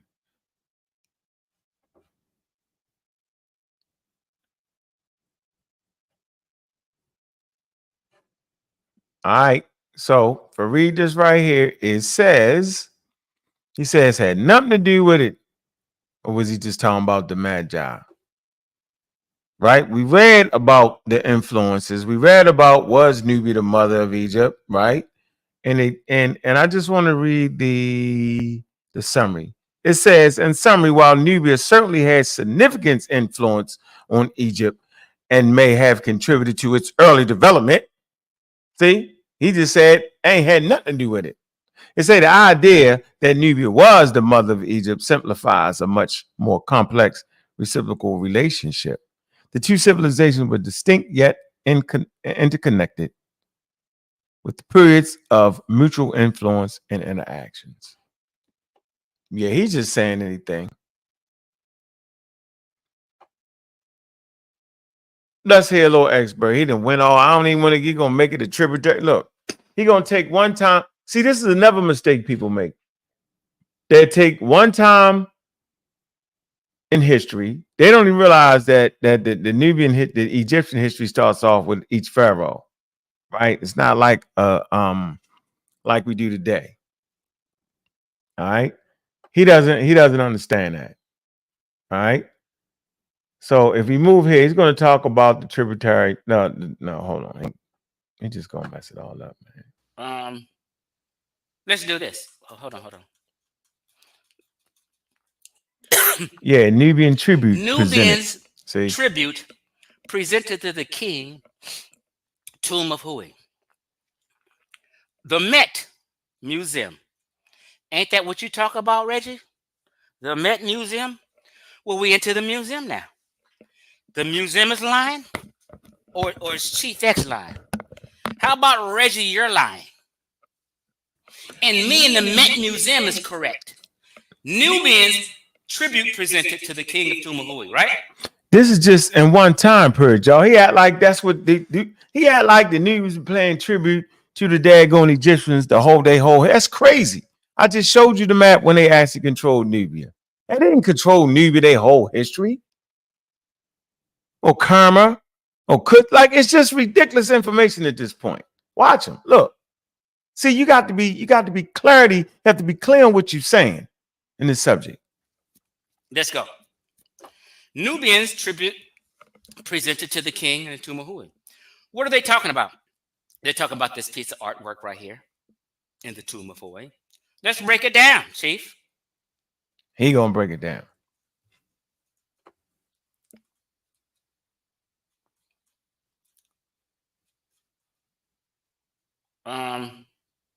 Let's do this. Oh, hold on. Just want to let you know, what are they doing? Hold on. Nubian tribute. What are they talking about? This picture right here. Nubian tribute. Guess what they're doing? You don't pay tribute to yourself. You don't pay tribute to your mother. So he's actually trying to put that together because they playing tribute. That's bad, crazy logic right there. That is crazy. Like, come on, man. That is crazy right there. I don't even think I want to continue on this. Let me see. I want to get something more. You mean like my thumbnail? And them transferring wealth to the bigger nation? Paying tribute? Let me continue. This is not a game. Such as the delivery of gold, produce, or slaves. That tribute might also be best seen as payment for protection money. What this is saying is, run us this gold, run us these luxury items, and we won't fuck you up. That's what this is saying.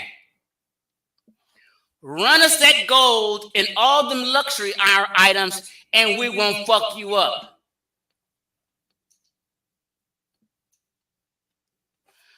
What? Gold? Protect the Nubians from who? Yo, wow with that. And then let me move on. Hold on, man. Let me get something a little bit better than this. Yeah, he's definitely out of. Yeah, yeah, bro. Real interesting fella there. Real interesting fella there. All right, let me get to an expert and what they actually saying about that whole situation here. All right, here we go. We got the expert, Dr. Aaron. All right, and let's see what he has to say on the subject, man. Let's get some real information in our minds and brains at this point. All right, instead of the confusion. Okay, instead of damn confusion. Egypt ends. But this idea is only really relevant for people traveling from the north, so from Egypt by boat. And for people who are focused on the river, who live by the river, who travel by the river, and whose life depends on the river. And the use of the riverine impediment as a boundary takes this very river-focused perspective, as I said, but that privileges only the people who are focused on the river. And from that perspective, the first cataract is the first impediment, which is why it's called the first cataract that you encounter upon leaving Egypt and traveling out of Egypt into the south, into Nubia. So in other words, as I said, the first cataract is where Egypt ends and everything else is outside of that. But if we flip things around, we can see that there are a few things we need to take note of. So the first thing we need to remember is that the Nile flows from the south to the north. It does not flow from the north to the south. There are other cataracts, as the name suggests. This is just the first cataract, but there are actually 6 cataracts. And the 6th is way down in the south, north of Khartoum. And also, from an ancient Egyptian perspective, the numbering system for the nodes are these administrative zones in Egypt. The numbering system also starts in the south. So he's giving you some orientation that you should understand before you start talking about Nubia and how they was this and how they was that. He's giving you that work, that expert work on said subject. So if you flip things around, you can see that the first cataract in a way becomes the last cataract. So it's the cataract that you encounter or that you have to get through when you leave Nubia and go into the Egyptian Nile Valley. And so from this perspective, it's not where Egypt ends, but it's where Egypt begins. And so if we shift our thinking to think about it that way, maybe our interpretation and understanding of this region might change somewhat. So Egypt started in Nubia, huh? If you turn it around that way, you can change your thinking on where it is. Where does Egypt start at? In Nubia. Where is Nubia at? In Egypt. Half of Nubia is in Egypt. Where at, y'all? Here you go.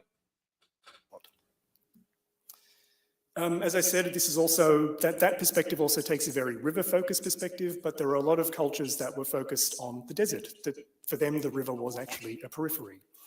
And these cultures or the Nubian cultures are among these cultures whose lives seem to be based more on the desert landscapes. So we have these so-called Nubian cultures like the A group, C group, Pangrave and Kerma cultures. And we believe, at least that to a large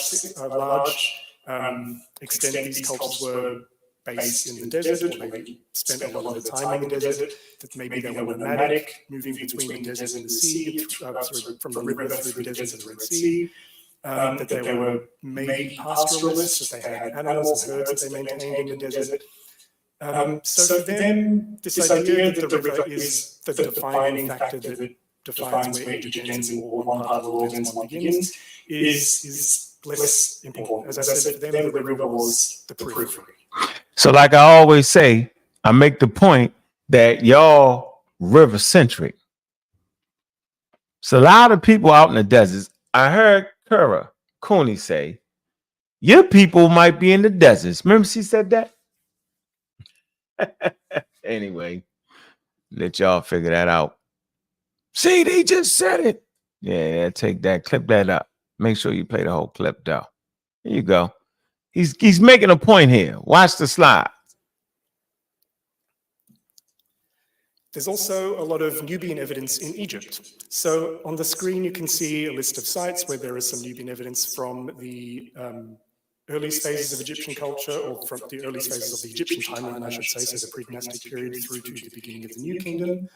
And so this demonstrates that the first cataract wasn't actually a barrier. So do we got to repeat that again? Let's repeat that again. Look at the map. Look at the map. You see all that red? All right. The heavy concentration of the people is in dark red, and the lighter red is all of them in the deserts and all that. But that's Nubian culture right there. Nubian evidence in Egypt, north of the first cataract. Give you a list of, let me see, cemeteries. In Egypt settlements. Tel Dabra. Got Nubians all the way up in Tel Dabra in the Delta. Boy, I tell you. Memphis. Karnak. Del El Balas. Evidence of Nubians in Egyptian cemeteries. They all right there. Abydos, Da Abu, Nega, Elephantine, Edfu. Look, is y'all seeing what I'm saying?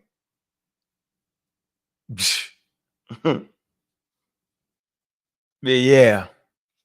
Then what happened? They was the what? They wasn't where?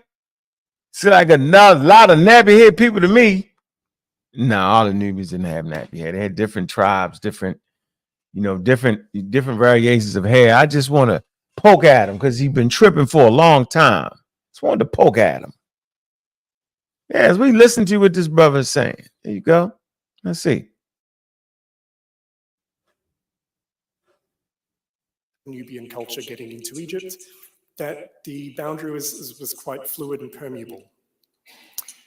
And it shows us also that these Nubian cultures were a long part of the Egyptian social and cultural landscape, so that they can't really be separated out in this sort of Egypt and Nubia way that we tend to do things.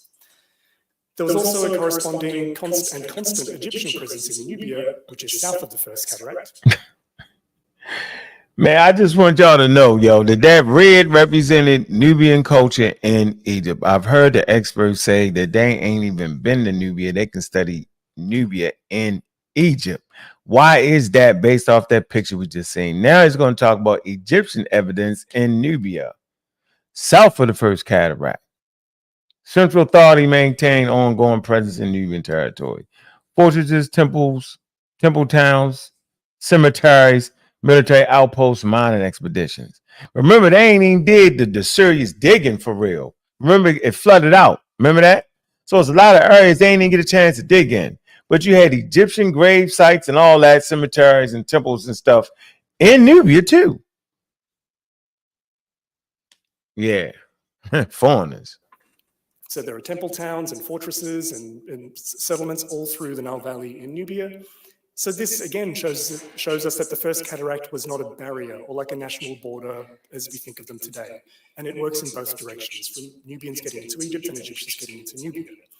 And so we can see that people and cultures and objects and ideas and practices moved around in all directions, up and down the river, in and out of the desert, through all these supposed boundaries that we've set up.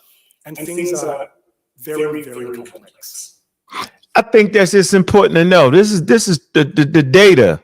We can support this data in 2024. It is what it is.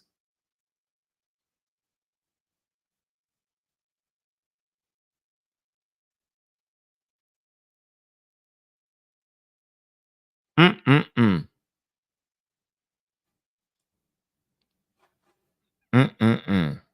me get the echo out of that. I don't like the echo on that. Let me see.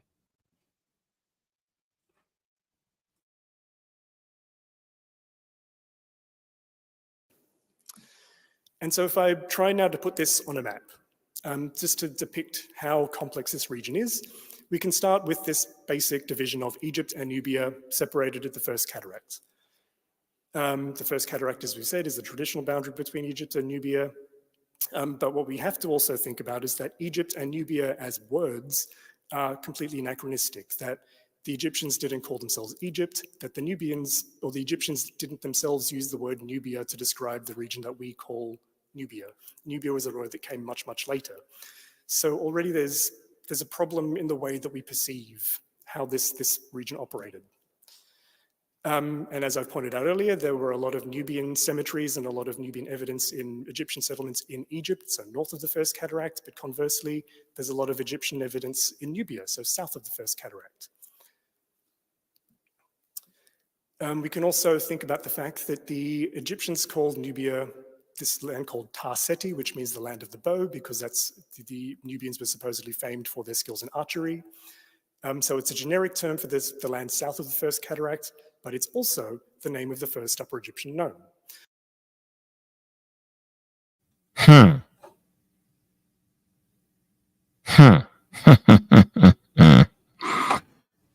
It's clear right here.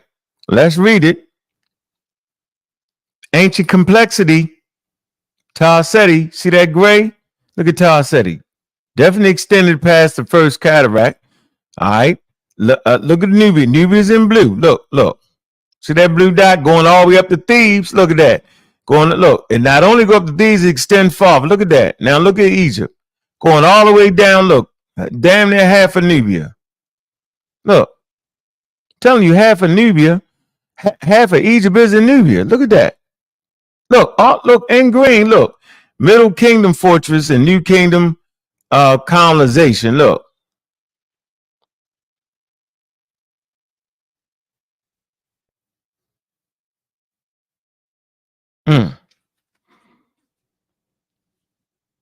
Just take a look at it. Yeah, he cooking right there. Yeah, cooking with hot grease.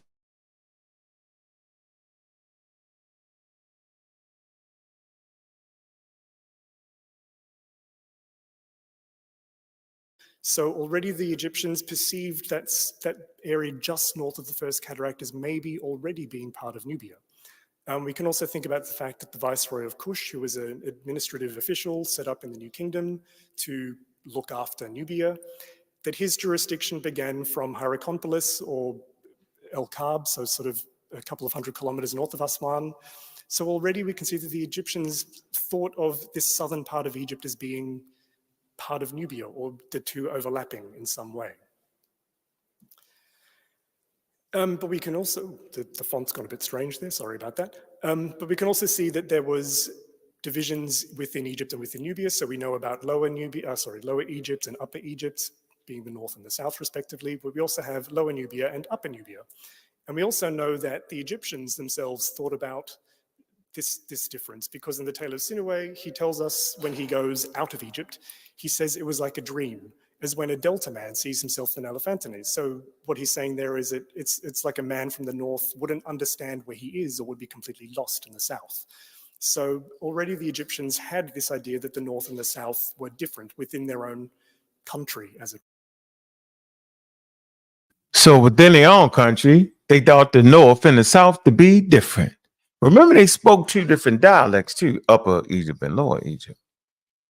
Remember, Upper Egypt coalesced it with Nubia and Khartoum prior to its formation. When I say coalesce, meaning that like the burial graves, you know what I'm saying?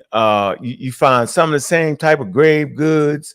And we talk about like Upper Egypt is being a Sudanese transplant. We talked about that, right? I didn't say it. Okay. No, I did not say it. I didn't say it. Right? They always accuse me of saying something I didn't say. I didn't say it. I didn't say it was a transplant. Say it again. I didn't say it. Okay. That I did not say. Okay, we just come here to prehistory real fast. All right. Kind of prehistory right here. Nubia, southern Nubia, near modern Khartoum. All right. Hold on. Rock art, Noptoplaya. Yeah, megaliths discovered in Noptoplaya are early examples that seem to be one of the world's first astronomical devices predating Stonehenge. It's down here. It's the complexity. The complexity, as expressed by different levels of authority within a society, they're likely formed the basis for the structure of both Neolithic societies of Nopta and Old Kingdom Egypt. There you go. There you go.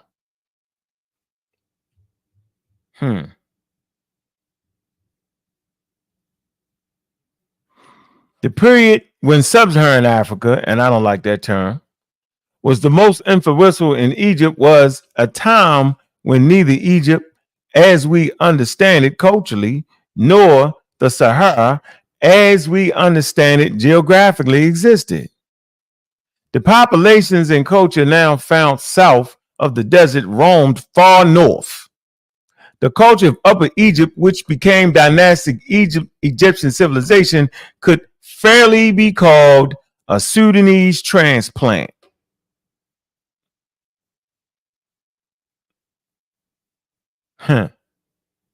There's the source.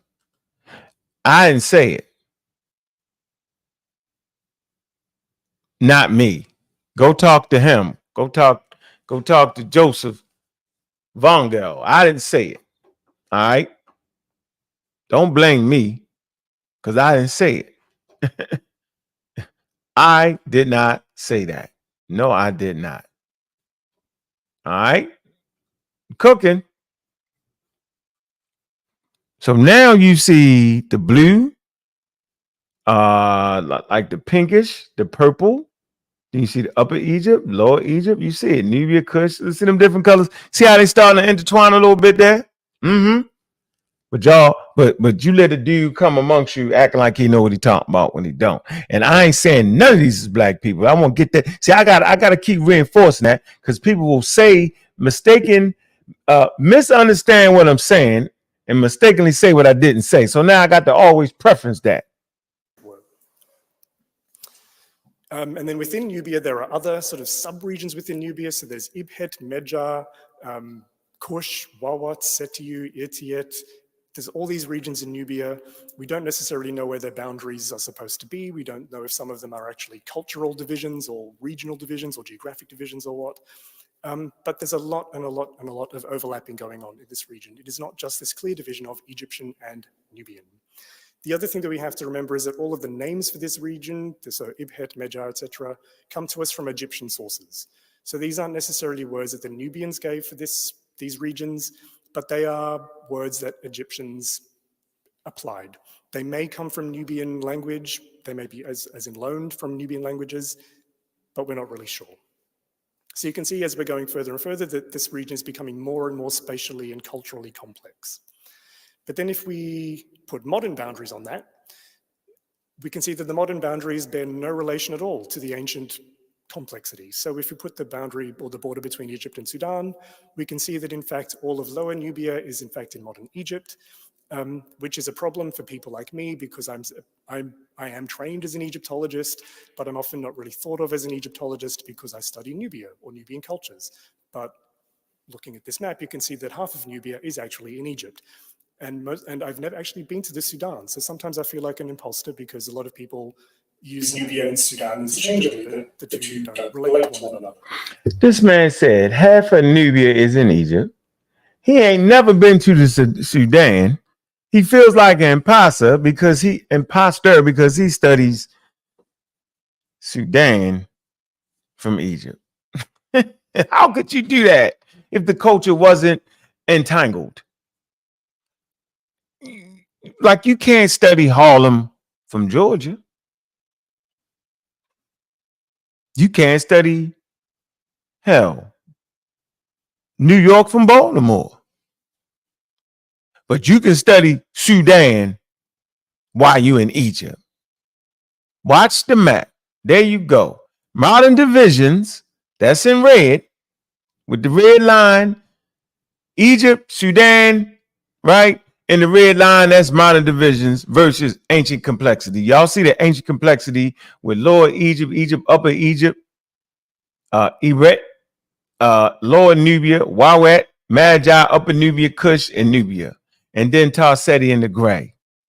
That's a powerful slide right there. Your man ain't gonna talk about that. He just gonna throw slurs. He's gonna talk crazy about Dr. Ben. He just gonna talk wild about the scholars that he can't hold a match. He can't hold nothing to him. But he can cuss him out though. Lied on the man, said the man died broke. What? That's crazy. Man ain't died broke. Man had money. Man was comfortable where he was at. Man, don't let that dude come up on YouTube, yo, and then make a mockery, yo. Don't let him do it. So I wanted to stop right there with that part. I want to add this to the mix right here. This is what I want to add to the mix. All right? We stay cooking around here. Now let me add this. I'm gonna end with this. Sometimes I want to end with some things. All right? We'll end with some things here. We'll end right here with this. That's what I want to end with. Already? We come to hold on, man. How'd I get there? That ain't the one. I get that. I ain't clicked that, did I? Thought I clicked this. with my conclusion is that. All right. I'm gonna hear what this conclusion is. Okay. All right. Let me show this. Y'all know what this is. I already showed you the source on it. All right. Okay. Timothy Kendall. Okay. All right. PhD. He the one that did the excavation. Okay. At Jebel, Barkal. All right. Let's see what the guys say on the subject.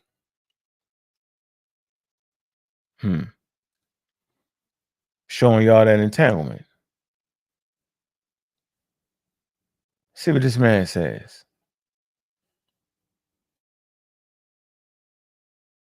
My conclusion is that Jebel Barkal is a much, much more important site than anybody ever imagined, not just for Sudanese history, but Egyptian history.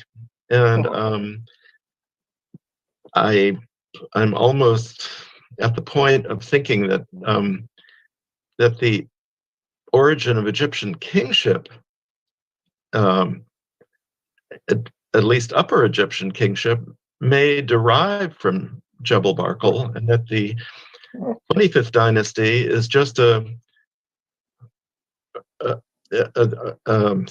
kind of replay. What the Kushites thought was a replay of what had happened, perhaps in the 2,000 or 3,000 years before. And I'll explain why this looks like in our discussion. Yeah, the truth. It's a very compelling theory. Anyway, there's nothing that contradicts it. Yeah, we would love to hear that theories and arguments about your work in Jebel Barkal. Yeah, I think the modern Egyptians. I think the Egyptians are not going to be very happy about it. Because there's always ongoing debate about this. The origin of the states along the River Niles, and people keep asking about this, and they. Yeah, and therefore, we would love really to have you, and we're very happy to have you here. So y'all heard what he said, though, right? Jebel Barkal, y'all see it right there with that red dot down there in Sudan, ladies and gentlemen. I didn't say that. The guy that did the archaeological research for 15 years, the guy that belonged to the Boston Museum, said that. I didn't say that. The guy that ain't just a YouTube personality, who actually went to school, who did the excavations, he's telling you with his eyes, based off his research and study at the spot, not from YouTube. I didn't say it. Not at all. 25th dynasty is just a. So I'm working on that. Well, I mean, I've just been enormously lucky. So I was let go from the museum, but I was able to get continued support from a lot of people and from Northeastern University across the street from the museum and their African American Studies department. And so I was able to keep on going and working there. And well, I mean, I've just been enormously lucky in being able to do this and still have a kind of a job of some sort that kept me going. But at this point now, and then we got funding from Qatar and then I just got a grant for 3 years to do the final publication. So I'm working on that at the moment, and it's been a journey, and I think that my conclusion is that Jebel Barkal is a much more important site than anybody ever imagined, not just for Sudanese history, but Egyptian history. And I'm almost at the point of thinking that that the origin of Egyptian kingship, at least Upper Egyptian kingship, may derive from Jebel Barkal, and that the 25th dynasty is just a kind of replay. What the Kushites thought was a replay of what had happened, perhaps in the 2,000 or 3,000 years before. And I'll explain why this looks like.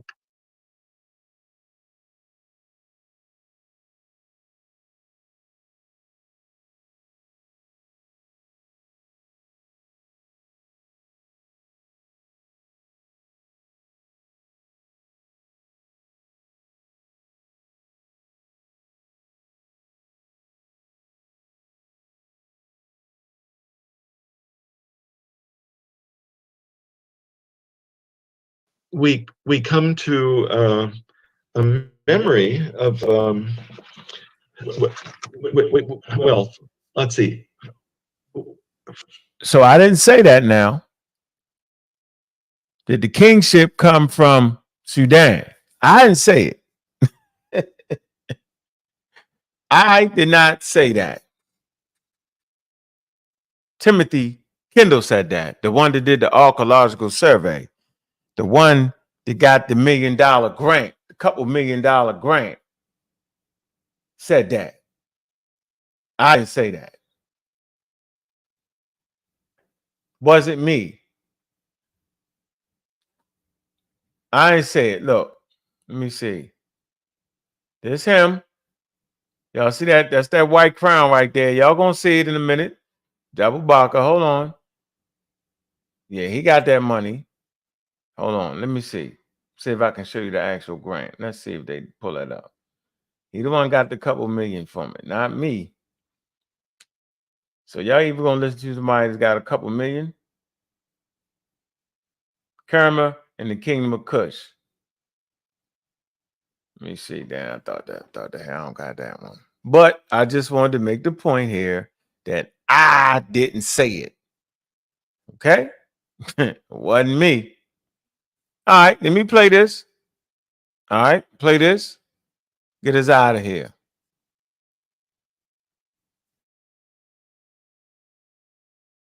We come to a memory of well, let's see. From the Second Intermediate period, we have this stela from Buhen showing a Kerma king holding a bow, wearing a white crown. And most Egyptologists have assumed that the Kerma kings simply appropriated an Egyptian symbol for their own and were pretending to be Upper Egyptian rulers. But is that really the way it happened? Or was the white crown always a Nubian crown? And if so, what would cause the crown to have this strange shape? Because we come to a memory of well, let's see. Y'all see it on the left. Y'all see the crown, the white crown on the Nubia.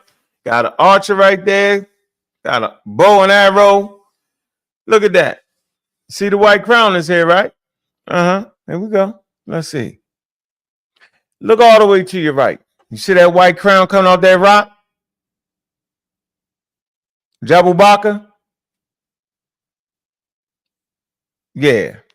He's basically saying that based off them messing with Amun, right? Because that's where they primordial mass where Amun come from. He's basically saying that that's where they get the crown from. Look at it. Definitely look like you wearing the crown right there. Here we go. We cooking. I didn't say it. The expert said that. From the Second Intermediate period, we have this stela from Buhen showing a Kerma king holding a bow, wearing a white crown. And most Egyptologists have assumed that the Kerma king simply appropriated an Egyptian symbol for their own and were pretending to be Upper Egyptian rulers. But is that really the way it happened? Or was the white crown always a Nubian crown? And if so, what would cause the crown to have this strange shape? Because it's not a type of crown that would be easy to wear as a type of headwear. And the only, as a person who's spent so much time at Jebel Barkal, it's hard to avoid the conclusion that the white crown shape was inspired by the pinnacle shape, and it was a symbol that the living king identified himself with the mythical king that came from the primeval god of the mountain. He cooking with hot grease. That the king came from the mythical king that came out of the primordial mound that's found in Sudan at Jebel Barkal. So from Egypt, you can see this. And from Nubia, you can see that. And they all looking at it. Definitely cultural entanglement there in Sudan. Now they gonna act like that ain't Sudan. Now they gonna act like I'm saying they black. No, Reggie them in the chat saying that. I ain't saying that. Y'all can clearly look, screenshot their comments. I ain't saying it. I'm saying what that man is saying. Boy, I tell you, it's hard out. And this symbolized his descent from that god. And I mean, I would say that both the Egyptians and the Nubians were doing the same thing, and that they were both in competition. In the Second Intermediate period, they were both in competition for control of Upper Egypt. Well, we actually have some evidence of this from Diodorus, the historian, the Greek historian of the 1st century BC, who wrote in his history. Diodorus writes in his histories. Let's see what he write. Y'all see the crown of that Nubian head? That look like the daggone rock outcropping. Look at it. Look real good here. Let me see. Look real close Take your time, y'all. Look real close. See if I can make a little bigger there. Does that look like the Mount Almond on top of that man's head or not? Uranus. Follow the outline of it. Boy, them Nubians was slick. Boy, I tell you. Wow. Interesting. A tradition that he got from the Ethiopians, namely the Sudanese of those days. He says that these informants who are Meroitic ambassadors told him that the Egyptian civilization was simply an offshoot of their own civilization. He said the Egyptians were settlers from among them, and that Osiris was their leader. In other words, Osiris, the first Egyptian king, was really a Nubian. And then he added that they shared. Oh, what have I done?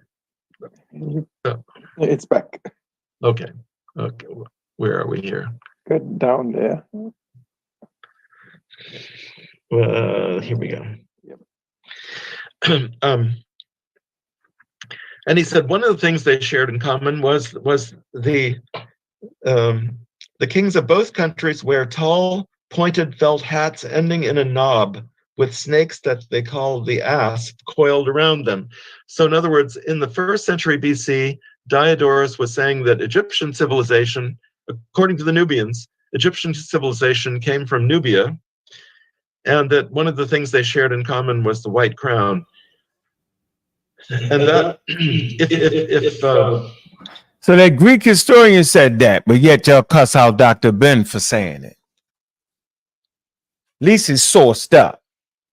Now, whether we agree with the source or not is different, but you cussed out Dr. Ben for saying that. Dr. Ben is pseudo, you know what I'm saying? That's crazy to me. Crazy to me. I didn't say it.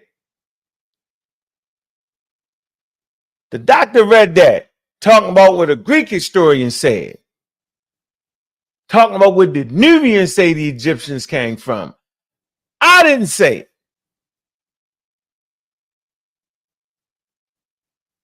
Now, if you ask me if I agree with the damn statement, that's a whole different conversation. But we ain't going to sit up here and disrespect Dr. Ben because he had enough sense to go get the ancient sources. He didn't just pull it out the air. It's obvious. It was known to anybody to read. That's why I'm saying it's complete foolery. So I'm saying in 2024, we ain't saying that Egyptian civilization, we ain't saying it like that. But you can't knock a man in the 70s, in the 60s, in the 50s with a typewriter book saying that based off what he read. Boy, I tell you, man. Boy, I tell you. And sit up on YouTube and you make up stuff. T-Fex. Dr. Ben wasn't making up nothing. That's the source right there. The Nubian said it.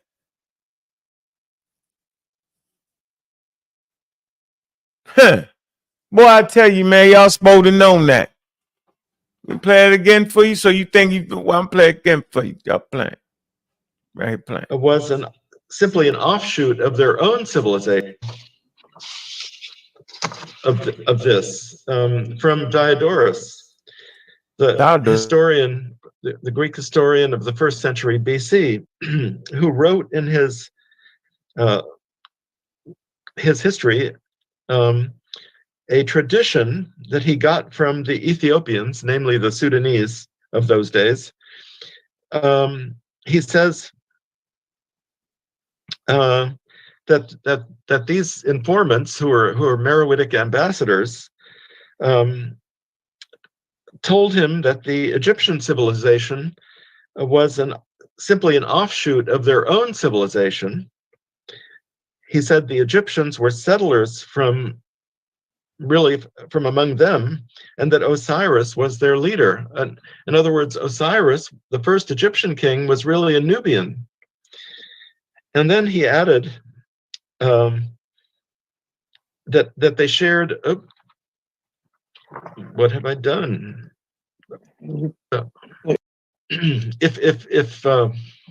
If I'm correct in my theory, it would seem like the white crown became a symbol of southern Egyptian and Nubian kingship already in the 4th millennium BC. And then what happens in the 8th century, the late 8th century, is that a new dynasty, a new Kushite dynasty emerges, which believes that it has the right to control all of Egypt. And they adopt a new crown called the Cat Crown. And the Cat Crown has 2 uraei, Upper and Lower Egypt, each crowned with the respective crown. But if you look at this, you see that this crown is inspired by the shape of Jebel Barkal, the very sharply coiling snakes here leave a ridge, and you can see the ridge here, and you can see the crown here. So it seems like the Kushites are saying that their royal authority comes from Amun of Jebel Barkal, comes from Jebel Barkal. And on fire right there. On fire right there. We got a lot of chatty in the patty, a lot of patty chatty and all the 9 yards. We got 6 fingers and 6 fingers. Hit the link. 6 fingers says this. I don't run for no questions. Can we judge him for lying about his birthplace and background? Sure you can. Absolutely. Now, if you would ask me, am I judging a man in the 40s, in the 50s, in the 60s, in the 70s, where Europeans was wild, wouldn't even give you your civil rights? If you think I'm sitting here in 2024, worried about whether a man lied on his resume to get a job in the 40s, in the 50s, in the 60s, in the 70s, or if you think I'm worried about somebody being honest, to a group of people that would hang you for looking at them, to a group of people that had signs titled colored in white people bathrooms and water fountains. You think I'm sitting here worrying about Dr. Ben lying about where he was from?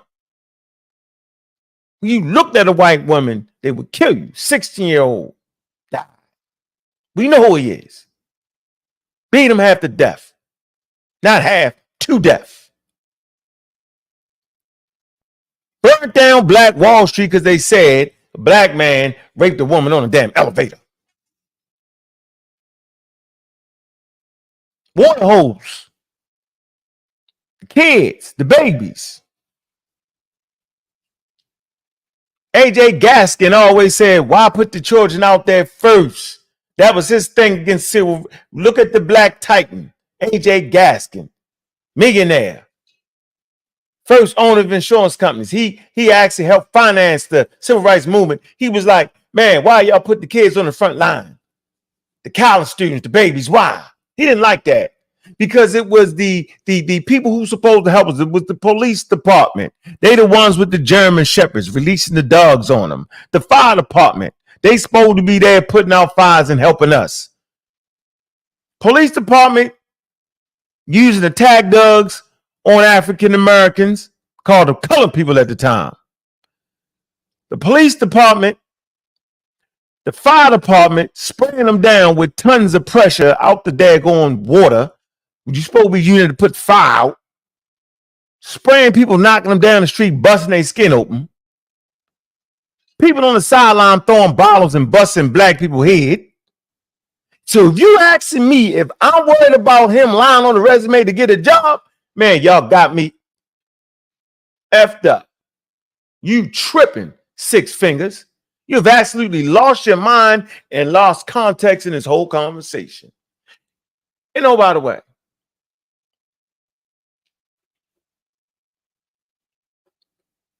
way, since we talking, because we can talk, right? Slide over to Dr. Ben real quick, my man. And I want them to come out recklessly. I want them to talk that talk. If y'all think I'm sitting here, hold on. Hold on.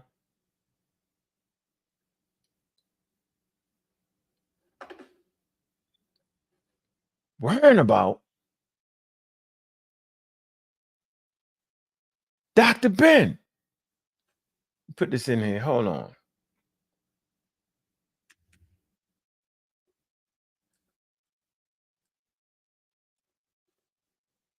Man, why is this doing this? All right. Open this folder up.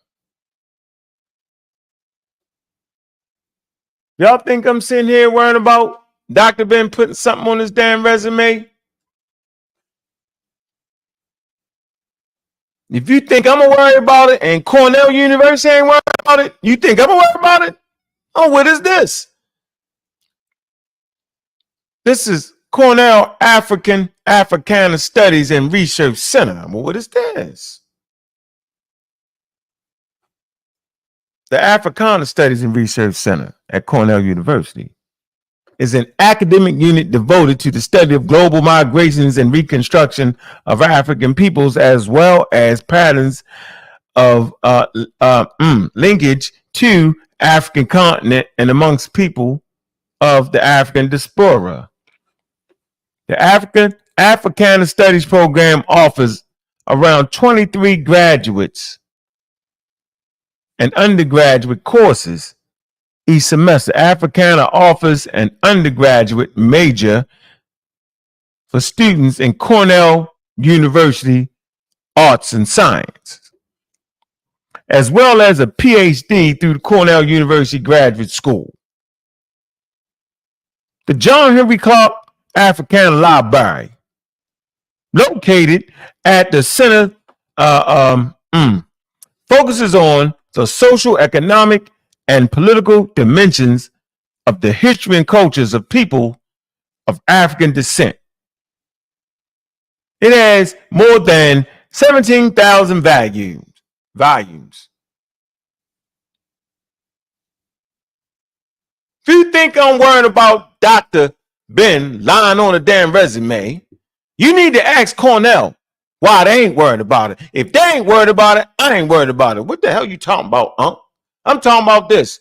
Notable past and present faculty: Joseph Ben Yohanan, adjunct professor from 1983 to 1997. If y'all sitting there saying, yo, why can't I say this?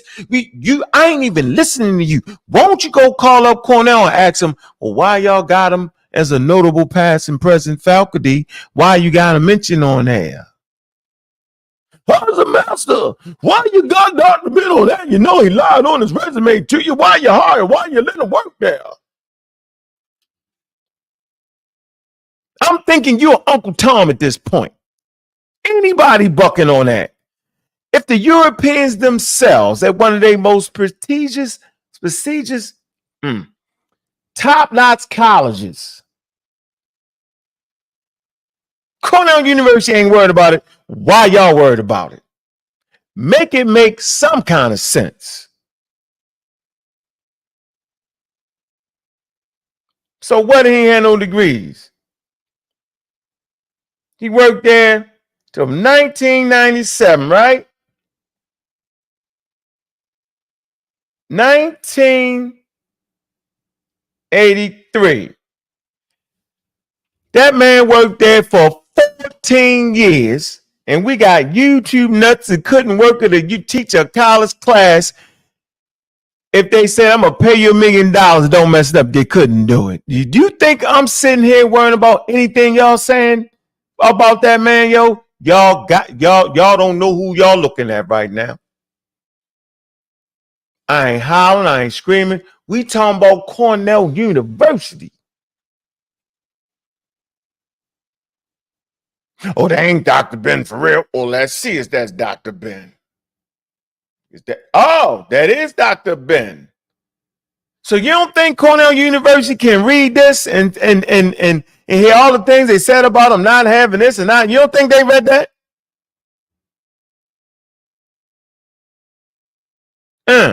Here you go. He laid it. Look, here you go. But his volunteer run effort was not found until 1986. It say when he started with 13, it say he later taught at City College. This man taught at City College in New York City from 1973 to 1987. He was an adjunct part-time professor at Cornell University, yo. So he got fired at City College for lying on his resume. But how great was this man to get picked up by Cornell University? Well, maybe they ain't know, yo. Maybe because, in them days, they ain't had no records. They ain't know. Maybe they know now, then they don't. So you want to tell me I'm sitting there and listening to dudes who never even read a Dr. Ben book, ain't saying you got to read it, never thought about even going to college, couldn't teach a roach in a house how not to be in a house, can't get the information straight to say they damn souls, but yet Cornell University accepted this man for all his faults and let him teach that for 14 years, and you think I'm sitting back paying y'all some mind? Boy, y'all don't know. Y'all have no idea who y'all dealing with. Y'all tripping. So y'all can come out and start the rally and do all that nonsense and do all that and the crazy nonsense and then what I don't even know. And then you got the nut Asiatic 777. You just tripping behind the computer. You don't even know what you're talking about. You tripping. You bugging. Everybody bugging. Craziest thing ever, yo.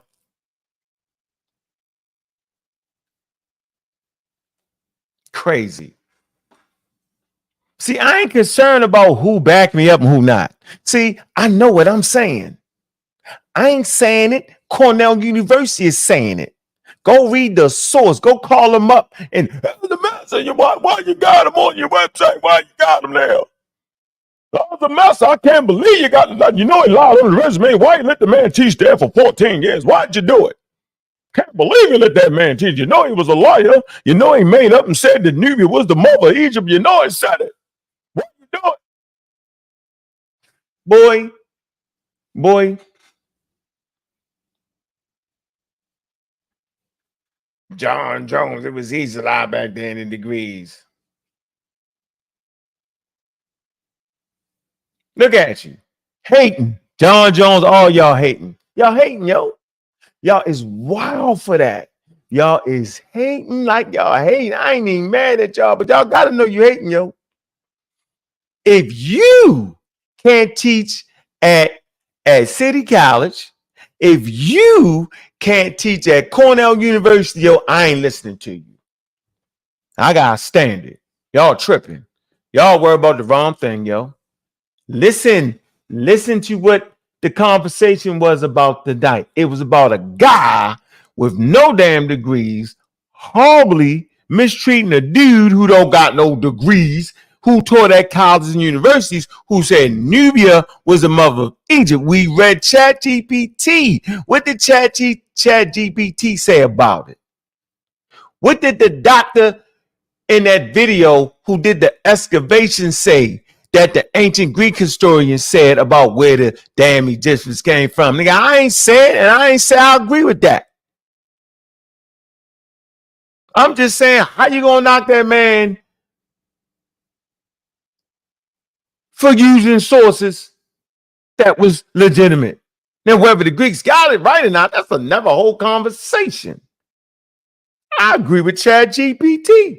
Let me read what ChatGPT say one more time, just in case y'all just want to hate. I'm gonna leave y'all something to hate with, because I love the haters, yo. If you ain't got enough people hating, yo, you certainly you certainly ain't trying hard enough. I ain't even read did the Egyptian culture come for the South. I do that tomorrow. Y'all tripping. Let me see. No, y'all tripping. Here, in summary, while Nubia certainly had a significant influence on Egypt, that guy said it didn't. T-Facts, and may have contributed to the early development. That guy said it had nothing to do with it. They started thousands of years later. Y'all won't say nothing to him, though. They say the idea that Nubia was the mother of Egypt simplifies a much more complex and reciprocal relationship. All right, they benefited from each other. They say the two civilizations were distinct yet interconnected with periods of mutual influence and interactions. Did the Egyptian culture come from the South? The idea that the Egyptian culture originated from the South is one of perspective in a broader academic debate. See?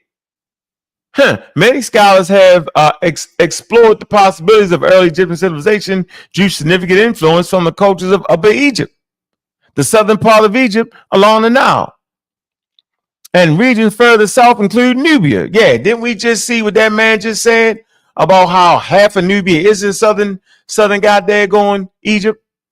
Key points supporting southern influence. Geographical and early settlers. The Nile River flows from south to north, which means the human population in the Nile Valley have naturally moved downstream over time. Did Dr. Ben not say that? Or you trying to say Dr. Ben some kind of way is in ChatGPT writing that from heaven? Whatever y'all believe. Some early cultural developments occurred in Upper Egypt south before spreading to Lower Nubia north. For all y'all invading race theory people, Chief X. No, we were saying south in Egypt. Yeah. Yeah, I know you was. The early pre-dynastic cultures such as the Barbarian and Akkadian cultures in Upper Egypt around 4,500-300 BCE display many of the traits that would later characterize Egyptian civilization, including funerary practices, pottery styles, and social organizations. Nubia influence. Nubia located in south of Egypt. Look, Nubia is located south of Egypt. Was home of the common culture which developed parallel. Look, which developed not thousands of years, which developed parallel to ancient Egypt and had a complex social structure, monumental architecture, and religious practices.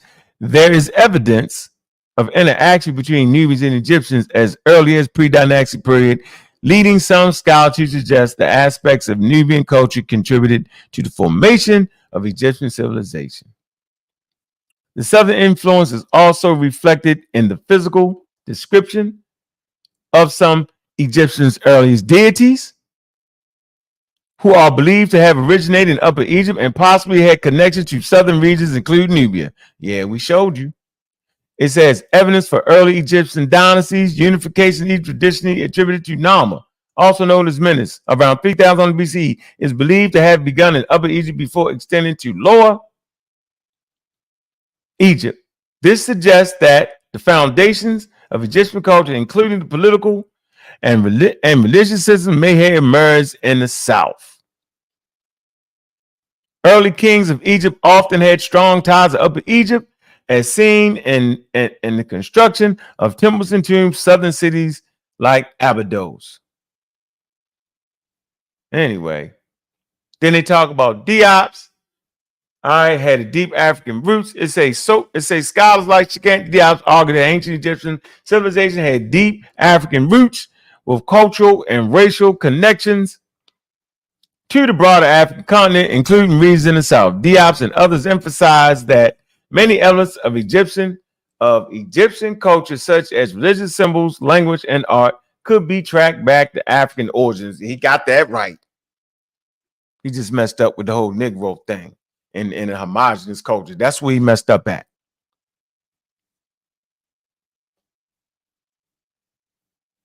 Read some counterpoints. Let's read some counterpoints.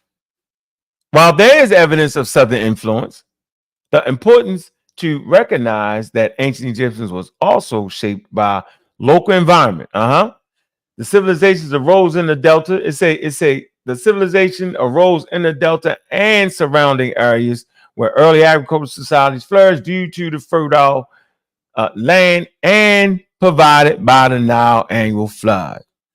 Egyptian cultures also had influence from the Levant, modern-day Middle East, and other surrounding regions. Egyptian strategic location made it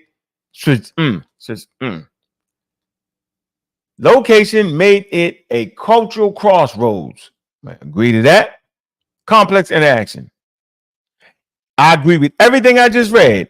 Egyptian culture has the product of many influences over time, including interactions with people Nubia, Libya, and Levant. So the emergence of Egyptian civilization cannot be attributed to a single source of direction. I agree with that conclusion.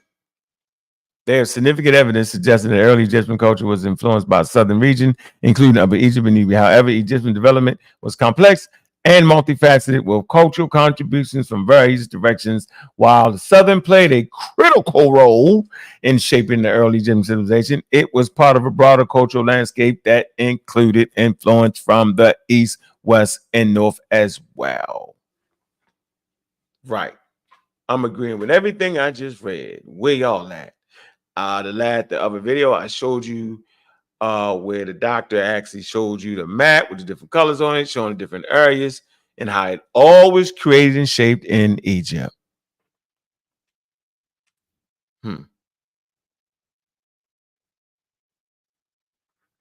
This is funny to me, man.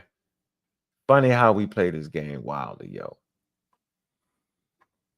There you go, Mr. Michael. He was right and wrong on certain things, yo. Of course. But at least he was using sources. At least he ain't sitting up there like Chief X. Chief X ain't even in the game. This man say the Nubians 3,000 years later. He ain't right. Look, man. Look, bro. Look, man. Look. Look, let me show y'all something, man. Boy, look. We stay right there on point, yo. Look. Hold on. Ain't play too much, yo. Way too much. Where is that? Oh, is this it? Yeah, we wanna show you Chief X point. He took it down though. Oh, that ain't it. Oh man. Yeah, he definitely took it all down. Let me see. No, that ain't the one. You lucky. Lucky. Hold on. Lucky ain't got that slide, boy. Man, I should have that though, huh? Man. I don't want that. Hold on. I'm gonna show you Chief X position. He took the video down so y'all wouldn't find out. Got all the material. You can run, but you can't hide, boy. We got you on the run. We definitely got you on the run. We got him running. Come on now.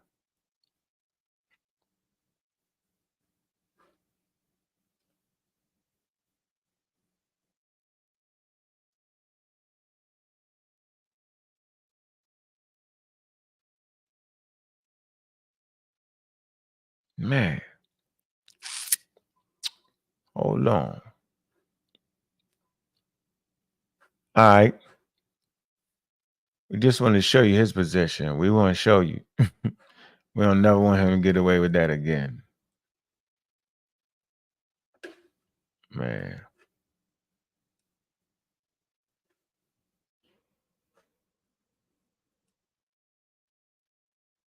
Anyway, hold on. Let me just do this. What we just read with ChatGPT on both sides of the coin, this is where they at now. I want y'all to see where they at now. They right here. See? They're right here in the 6th and the 5th millennium. The end of the Green Sahara, increasing aridity, contraction of human groups to the Nile Valley. I showed y'all the contraction of human groups, right? Contraction. Y'all know what the word contract is? A lot of people don't. Trust me. Y'all sitting here thinking that everybody know what it means. They don't. Here you go. Contraction. From that to that is a contraction, meaning the groups, they end up on the Nile and they contract out. And then they contract, they contract in towards the Nile and then they move back out. That's how the ebb and flow of it. It's all right here in front of your face. Been talking about this for years. And the map is in Egypt. They just didn't know what geography was. The people that was arguing with me couldn't have known geography. The new guy, blase, he ain't earned the respect to get a name. Blase, talking crazy and reckless. All of them. Here you go. Come on, man.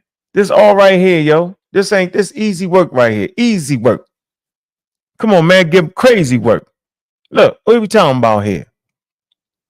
That circle right there represent migration within that area. Coming out of the way, y'all. Sinai. Look, y'all see it? The yellow, the orange, and the blue, that's coming out the Sahara. That purple and that red coming out of the Red Sea area. There you go. Here you go. 5th millennium. End of the Green Sahara. Increase in aridity. Contraction of human groups through the Nile Valley. Mobility. Unorganized migrations of small groups. See them unorganized migrations of small groups in that circle where the green is? Knowledge transfer, trade and exchange. They were trading with each other. They ain't formed Egypt yet. They ain't formed Nubia yet. Come on, man. And oh, by the way, y'all see the first cataract. Y'all understand that half of Nubia is in Egypt. Before they called it Nubian. Like, come on, man. This ain't got to be hard, man. We can do this the easy way or the hard way. All right? I can just bludgeon you. Because it's easy work. Come on, man. Give them crazy work. Lucky I can't find that, boy. I don't know how I don't got that. Well, he had the best. He definitely had the best, quote unquote,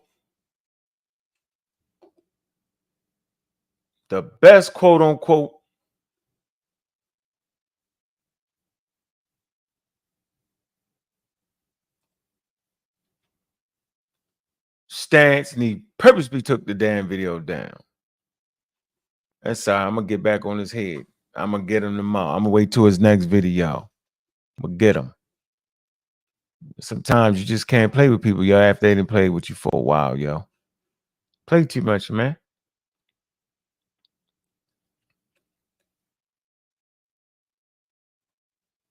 You say, okay, who agrees with anything Dr. Ben has ever said? Man, you just typed in John. John, go back and start the video over, yo. The daggone Greek historian said that the damn quote unquote Nubians was that the Egyptians came from Nubia. Yo, right here. Let me give you a source right in here, John. Let me do this for you. Let me do this specifically for you. I'm gonna do this for you. I'm gonna go back just for you. Just for you, John. Appreciate you sitting in class, bro. Here, right here, Nubia. This is the article is entitled Nubia. Look. Nubia, this for John Jones. Nubia, John Jones. Here, let me read this to you, John Jones. Here you go. Yeah. Who agrees with Dr. Ben? Here. Here you go. Here. Ain't exactly saying it, but listen what it says. Megaliths discovered at Nabta Playa, which is the beach. It say are early examples of what seems to be the world's first astronomical devices, predating Stonehenge by 2,000 years. It say the complexity as expressed by different levels of authority within the society, there likely formed the basis for the structures of both the Neolithic societies of Nabta and the Old Kingdom. Josh Vongel writes, it says, the period when sub-Saharan Africa was most influential in Egypt was the time when neither Egypt, as we understand it culturally, nor the Sahara, as we understand it geographically, existed. The populations and culture now found south of the desert roamed far north.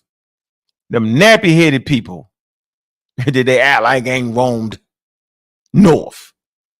The culture of Upper Egypt, which became dynastic Egyptian civilization, could fairly be called a Sudanese transplant. I didn't say it. Go talk to this man. Go check his credibility, because I didn't say it.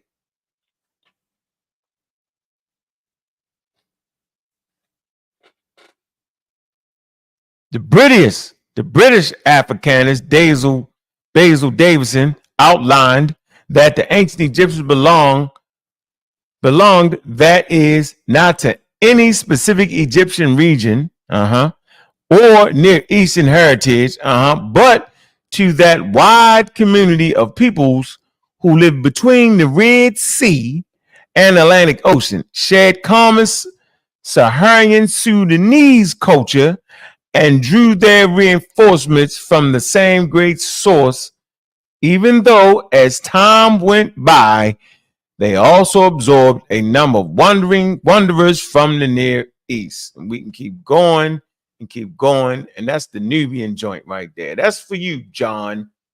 Just want to do it for you, because I didn't say it. That's not me talking. That's me reading. And I'm not misreading. I ain't adding them to it. There you go, John Jones. Appreciate you, bro. There you have it. There you go.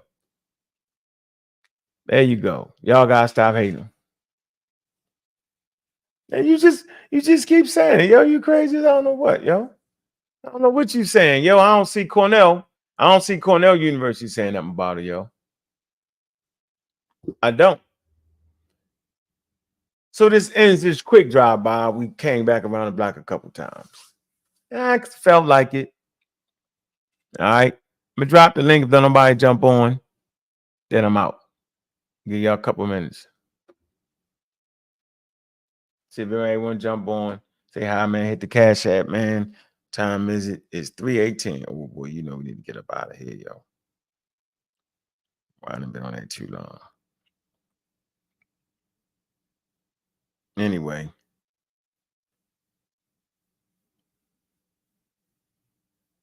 And we got plenty more sources where that come from. We cooking, yo. We just is, yo. Y'all gonna Google Dr. Ben. Man, why don't Cornell University Google Dr. Ben, yo? Why y'all worried about it? Yo, that man told 14 years that he got away with it. I guess he was the best that ever did it and got away with it. Yeah, they know I don't agree with the Black Egypt. They just, you know what I'm saying, Fontaine, after they just get beat up and bludgeoned, they got to do something to give, hey, with the Black Egypt. I ain't in the hell with the Black Egypt. That shit crazy. I agree with John Henry Clark. It's a social construct. I'm messing with Clark. Pseudoscientific, one drop root of pseudoscientific. We didn't already bask in blackness enough. Need to get away from that. Yeah, I'm saying it. I'm John Henry Clark and y'all now. Right. Now what? I'm on the right side of history. I'm on the right side of science. I'm on the right side of science and innovation. I'm on the right side of making sure y'all get proper information and proper methodology. I'm on the right side. Everybody else on the wrong damn side seem like these days. I don't know why. It's easy. It's an easy move.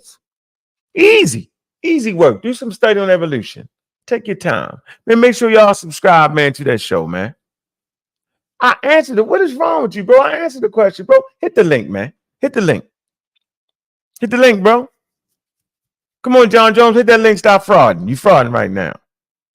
You frauding. Hit the link, bro. Get up. You have a right to your opinion. We ain't gonna argue. Yeah. I don't know why Google says that.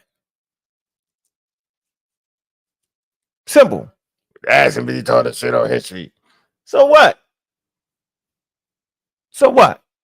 You teach a pseudo history. So now what? And you ain't made no money off the situation. At least he made some money off the situation. How about that? How about that? At least he taught 14 years at one major university and about 7, 8, 9 at another major university. You know what I'm saying? Now, why writing a typewriter book? Why make mistakes and all that, yo? Hey, that's what it is, man. Look, but I see you ain't hitting that link, though. It's all good. Chatty and the Patty. You chatty Patty. We don't like the chatty Patty. No, Google ain't lying. Shit. I'm asking you if Cornell University ain't worrying about it, why you worried about it? I was a boss. You know, Google say you taught a pseudo history, boss. Why y'all let them teaching Cornell University? A prestigious university. I can't believe you let them get away with that for 14 years, sir. I don't understand that, boss. I was know we're sick, boss. Oh, we was the wrong boss for doing that, boss. Yeah. Yeah, yo, that's what I think of that. Appreciate y'all, man. We having fun, man. It's all in the game, man. So I answered the question, John Jones. Frankly, I don't give a damn. That's where I'm at. The Google. Boy, I tell you, that man say the Google. He must have just, hey Fontaine, he must have just came in here, yo. He must have just came. He must ain't seen Cornell University, yo. I'm gonna end with this. This for John. This for John. He keeps saying it's Google line. Boy, I think you lying. I don't know. It's Google line. Notable past and present faculty, Dr. Joseph Ben Yohanan. But where is this at? Where was he teaching at? Ooh, Cornell Africana Studies and Research. Where? This is Cornell. This is Cornell University? Yes, it's at Cornell University. Let's make sure this is Cornell University and not something somebody made. Yes, this is good. Is that the seal? Is that the seal? That's Cornell University. By George, I think we got him. Huh. Man. Established in 1864. 160 years ago. Why don't you ask them? They got an endowment of $10.0 billion in 2023. Budget of $5.4 billion. Yeah, ask Google that. Yeah, go ask Google that. Say, why y'all do that? Yeah, ask Google that. Yeah. Mm-hmm. John Henry Clark, ask him why they named the library after John Henry Clark. Yeah, go ask them that. Since you learn about what they asking. Yeah, you go ask them that. Yeah, notable past and present. There you go, Dr. Ben. The real Dr. Ben. Now. Yeah, why don't you ask him, why don't you Google, did he teach at Cambridge University in England? Now, because he didn't, he lied. Now, he lied about that. Now what? University of Barkal, Spain. Probably lied about that too. Probably lied about the University of Puerto Rico too. Yeah. So what? Now. Yeah. Water fountains with with white on it, with white and black. Crazy. Yeah, I bet you, but I bet you did. Look, he later taught at City College, though, from 1973 to 1987. Can you count? That's 8, 9, 10, 11, 12, 13, 14, another 15 years. He taught 30 years in universities and colleges, in Cornell University. Oh, there you go. Yeah, now how about that? That's that seal. Yeah, and you ask Google that. Yeah, I just wanted to rerun that again. Yeah, he was so good of a con artist that he conned it for 14, 30 years in total. Hater, yo. You a hater, yo. Hater, shorty. You gotta know when you don't worry, but you're a hater. You ain't a but you hating, yo. You mad because they ain't catch him. Yo, you tripping, yo. Yeah, you gotta stop that, yo. You in the wrong show, yo. We don't care about that over here, yo. We don't care about that, yo. Yeah, yo, they was wild anyway. Come on, yo. Come on, yo. You mad because he got wild back. Ain't that wild? Well, let me tell you, boss. I can't believe he conned him for 30 years. City College. I can't believe it, boss. Anyway, we can take that back, boss. You think we can take that back? I think I want to go ahead and petition Cornell University and City College because you know we read on this Wikipedia page. We know you heard. We heard Chief X say it. They know it was cheating. It did cheated. They conned him. How'd y'all let him get away with that, boss? I don't know. How'd you do it? I don't know. I'm disappointed in you, boss. I'm used to you making water fountains for white people and black people to drink out of separate bathrooms, boss. I can't believe you. Boss, you mean to tell me you took them signs down, boss? I can't believe you took them signs down. Man, goodness gracious, boss. Took the signs down, boss. I thought you was going to keep hitting it with the water fountain. Hit it with the water hose, boss. Goodness gracious. Yeah. There you go. There we have it. There you go, man. Hey, man, we love y'all, man. We having fun around here, man. It's important, man. Now, you know, ain't no white professors ain't lying on their resume. They all got the Krispy Kreme resume. They perfect. They got the perfect resumes. They ain't never lied on their resumes to get jobs. Never in the United States. Never, boss. Can't believe y'all let that one fall through the cracks, though, that Dr. Ben guy. You know, they messed around and gave him a street, too, boss. Why got a street? Boy, I tell you, man.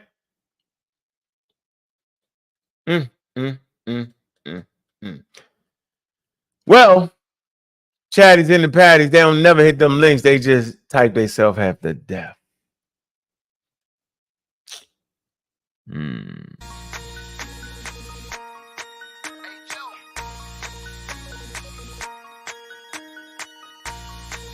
With that cash app, going out the door. Y'all enjoyed the show. 3 hours of fire. Hey, pseudo killer. That shit broke my heart, but it fixed my bitch. I train your mind to be stronger than your feelings. You gotta go hard from the start to the finish. It be damaged people trying. Man, like, subscribe, support the pseudo killers. Support the community skeptics, man. Y'all tuned into the community skeptics, man. Hey.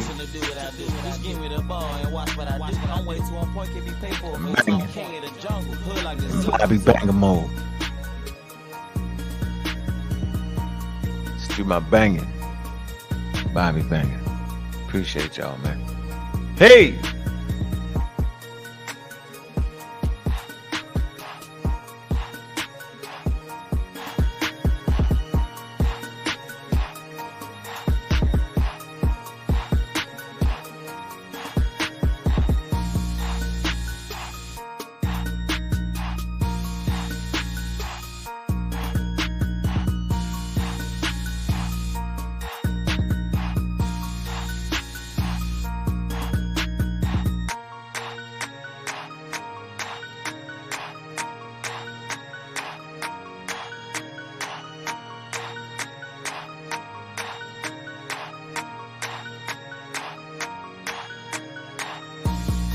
Hey.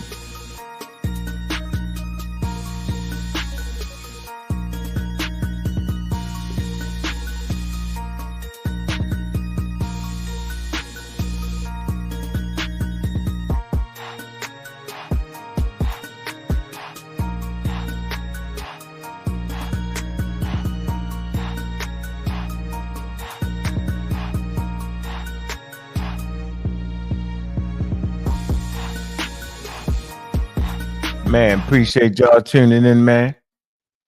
I'm your host, Bobby Banger. And no, Dr. Ben ain't had no degrees, yo. What's wrong with y'all, man? And with that, man, we out.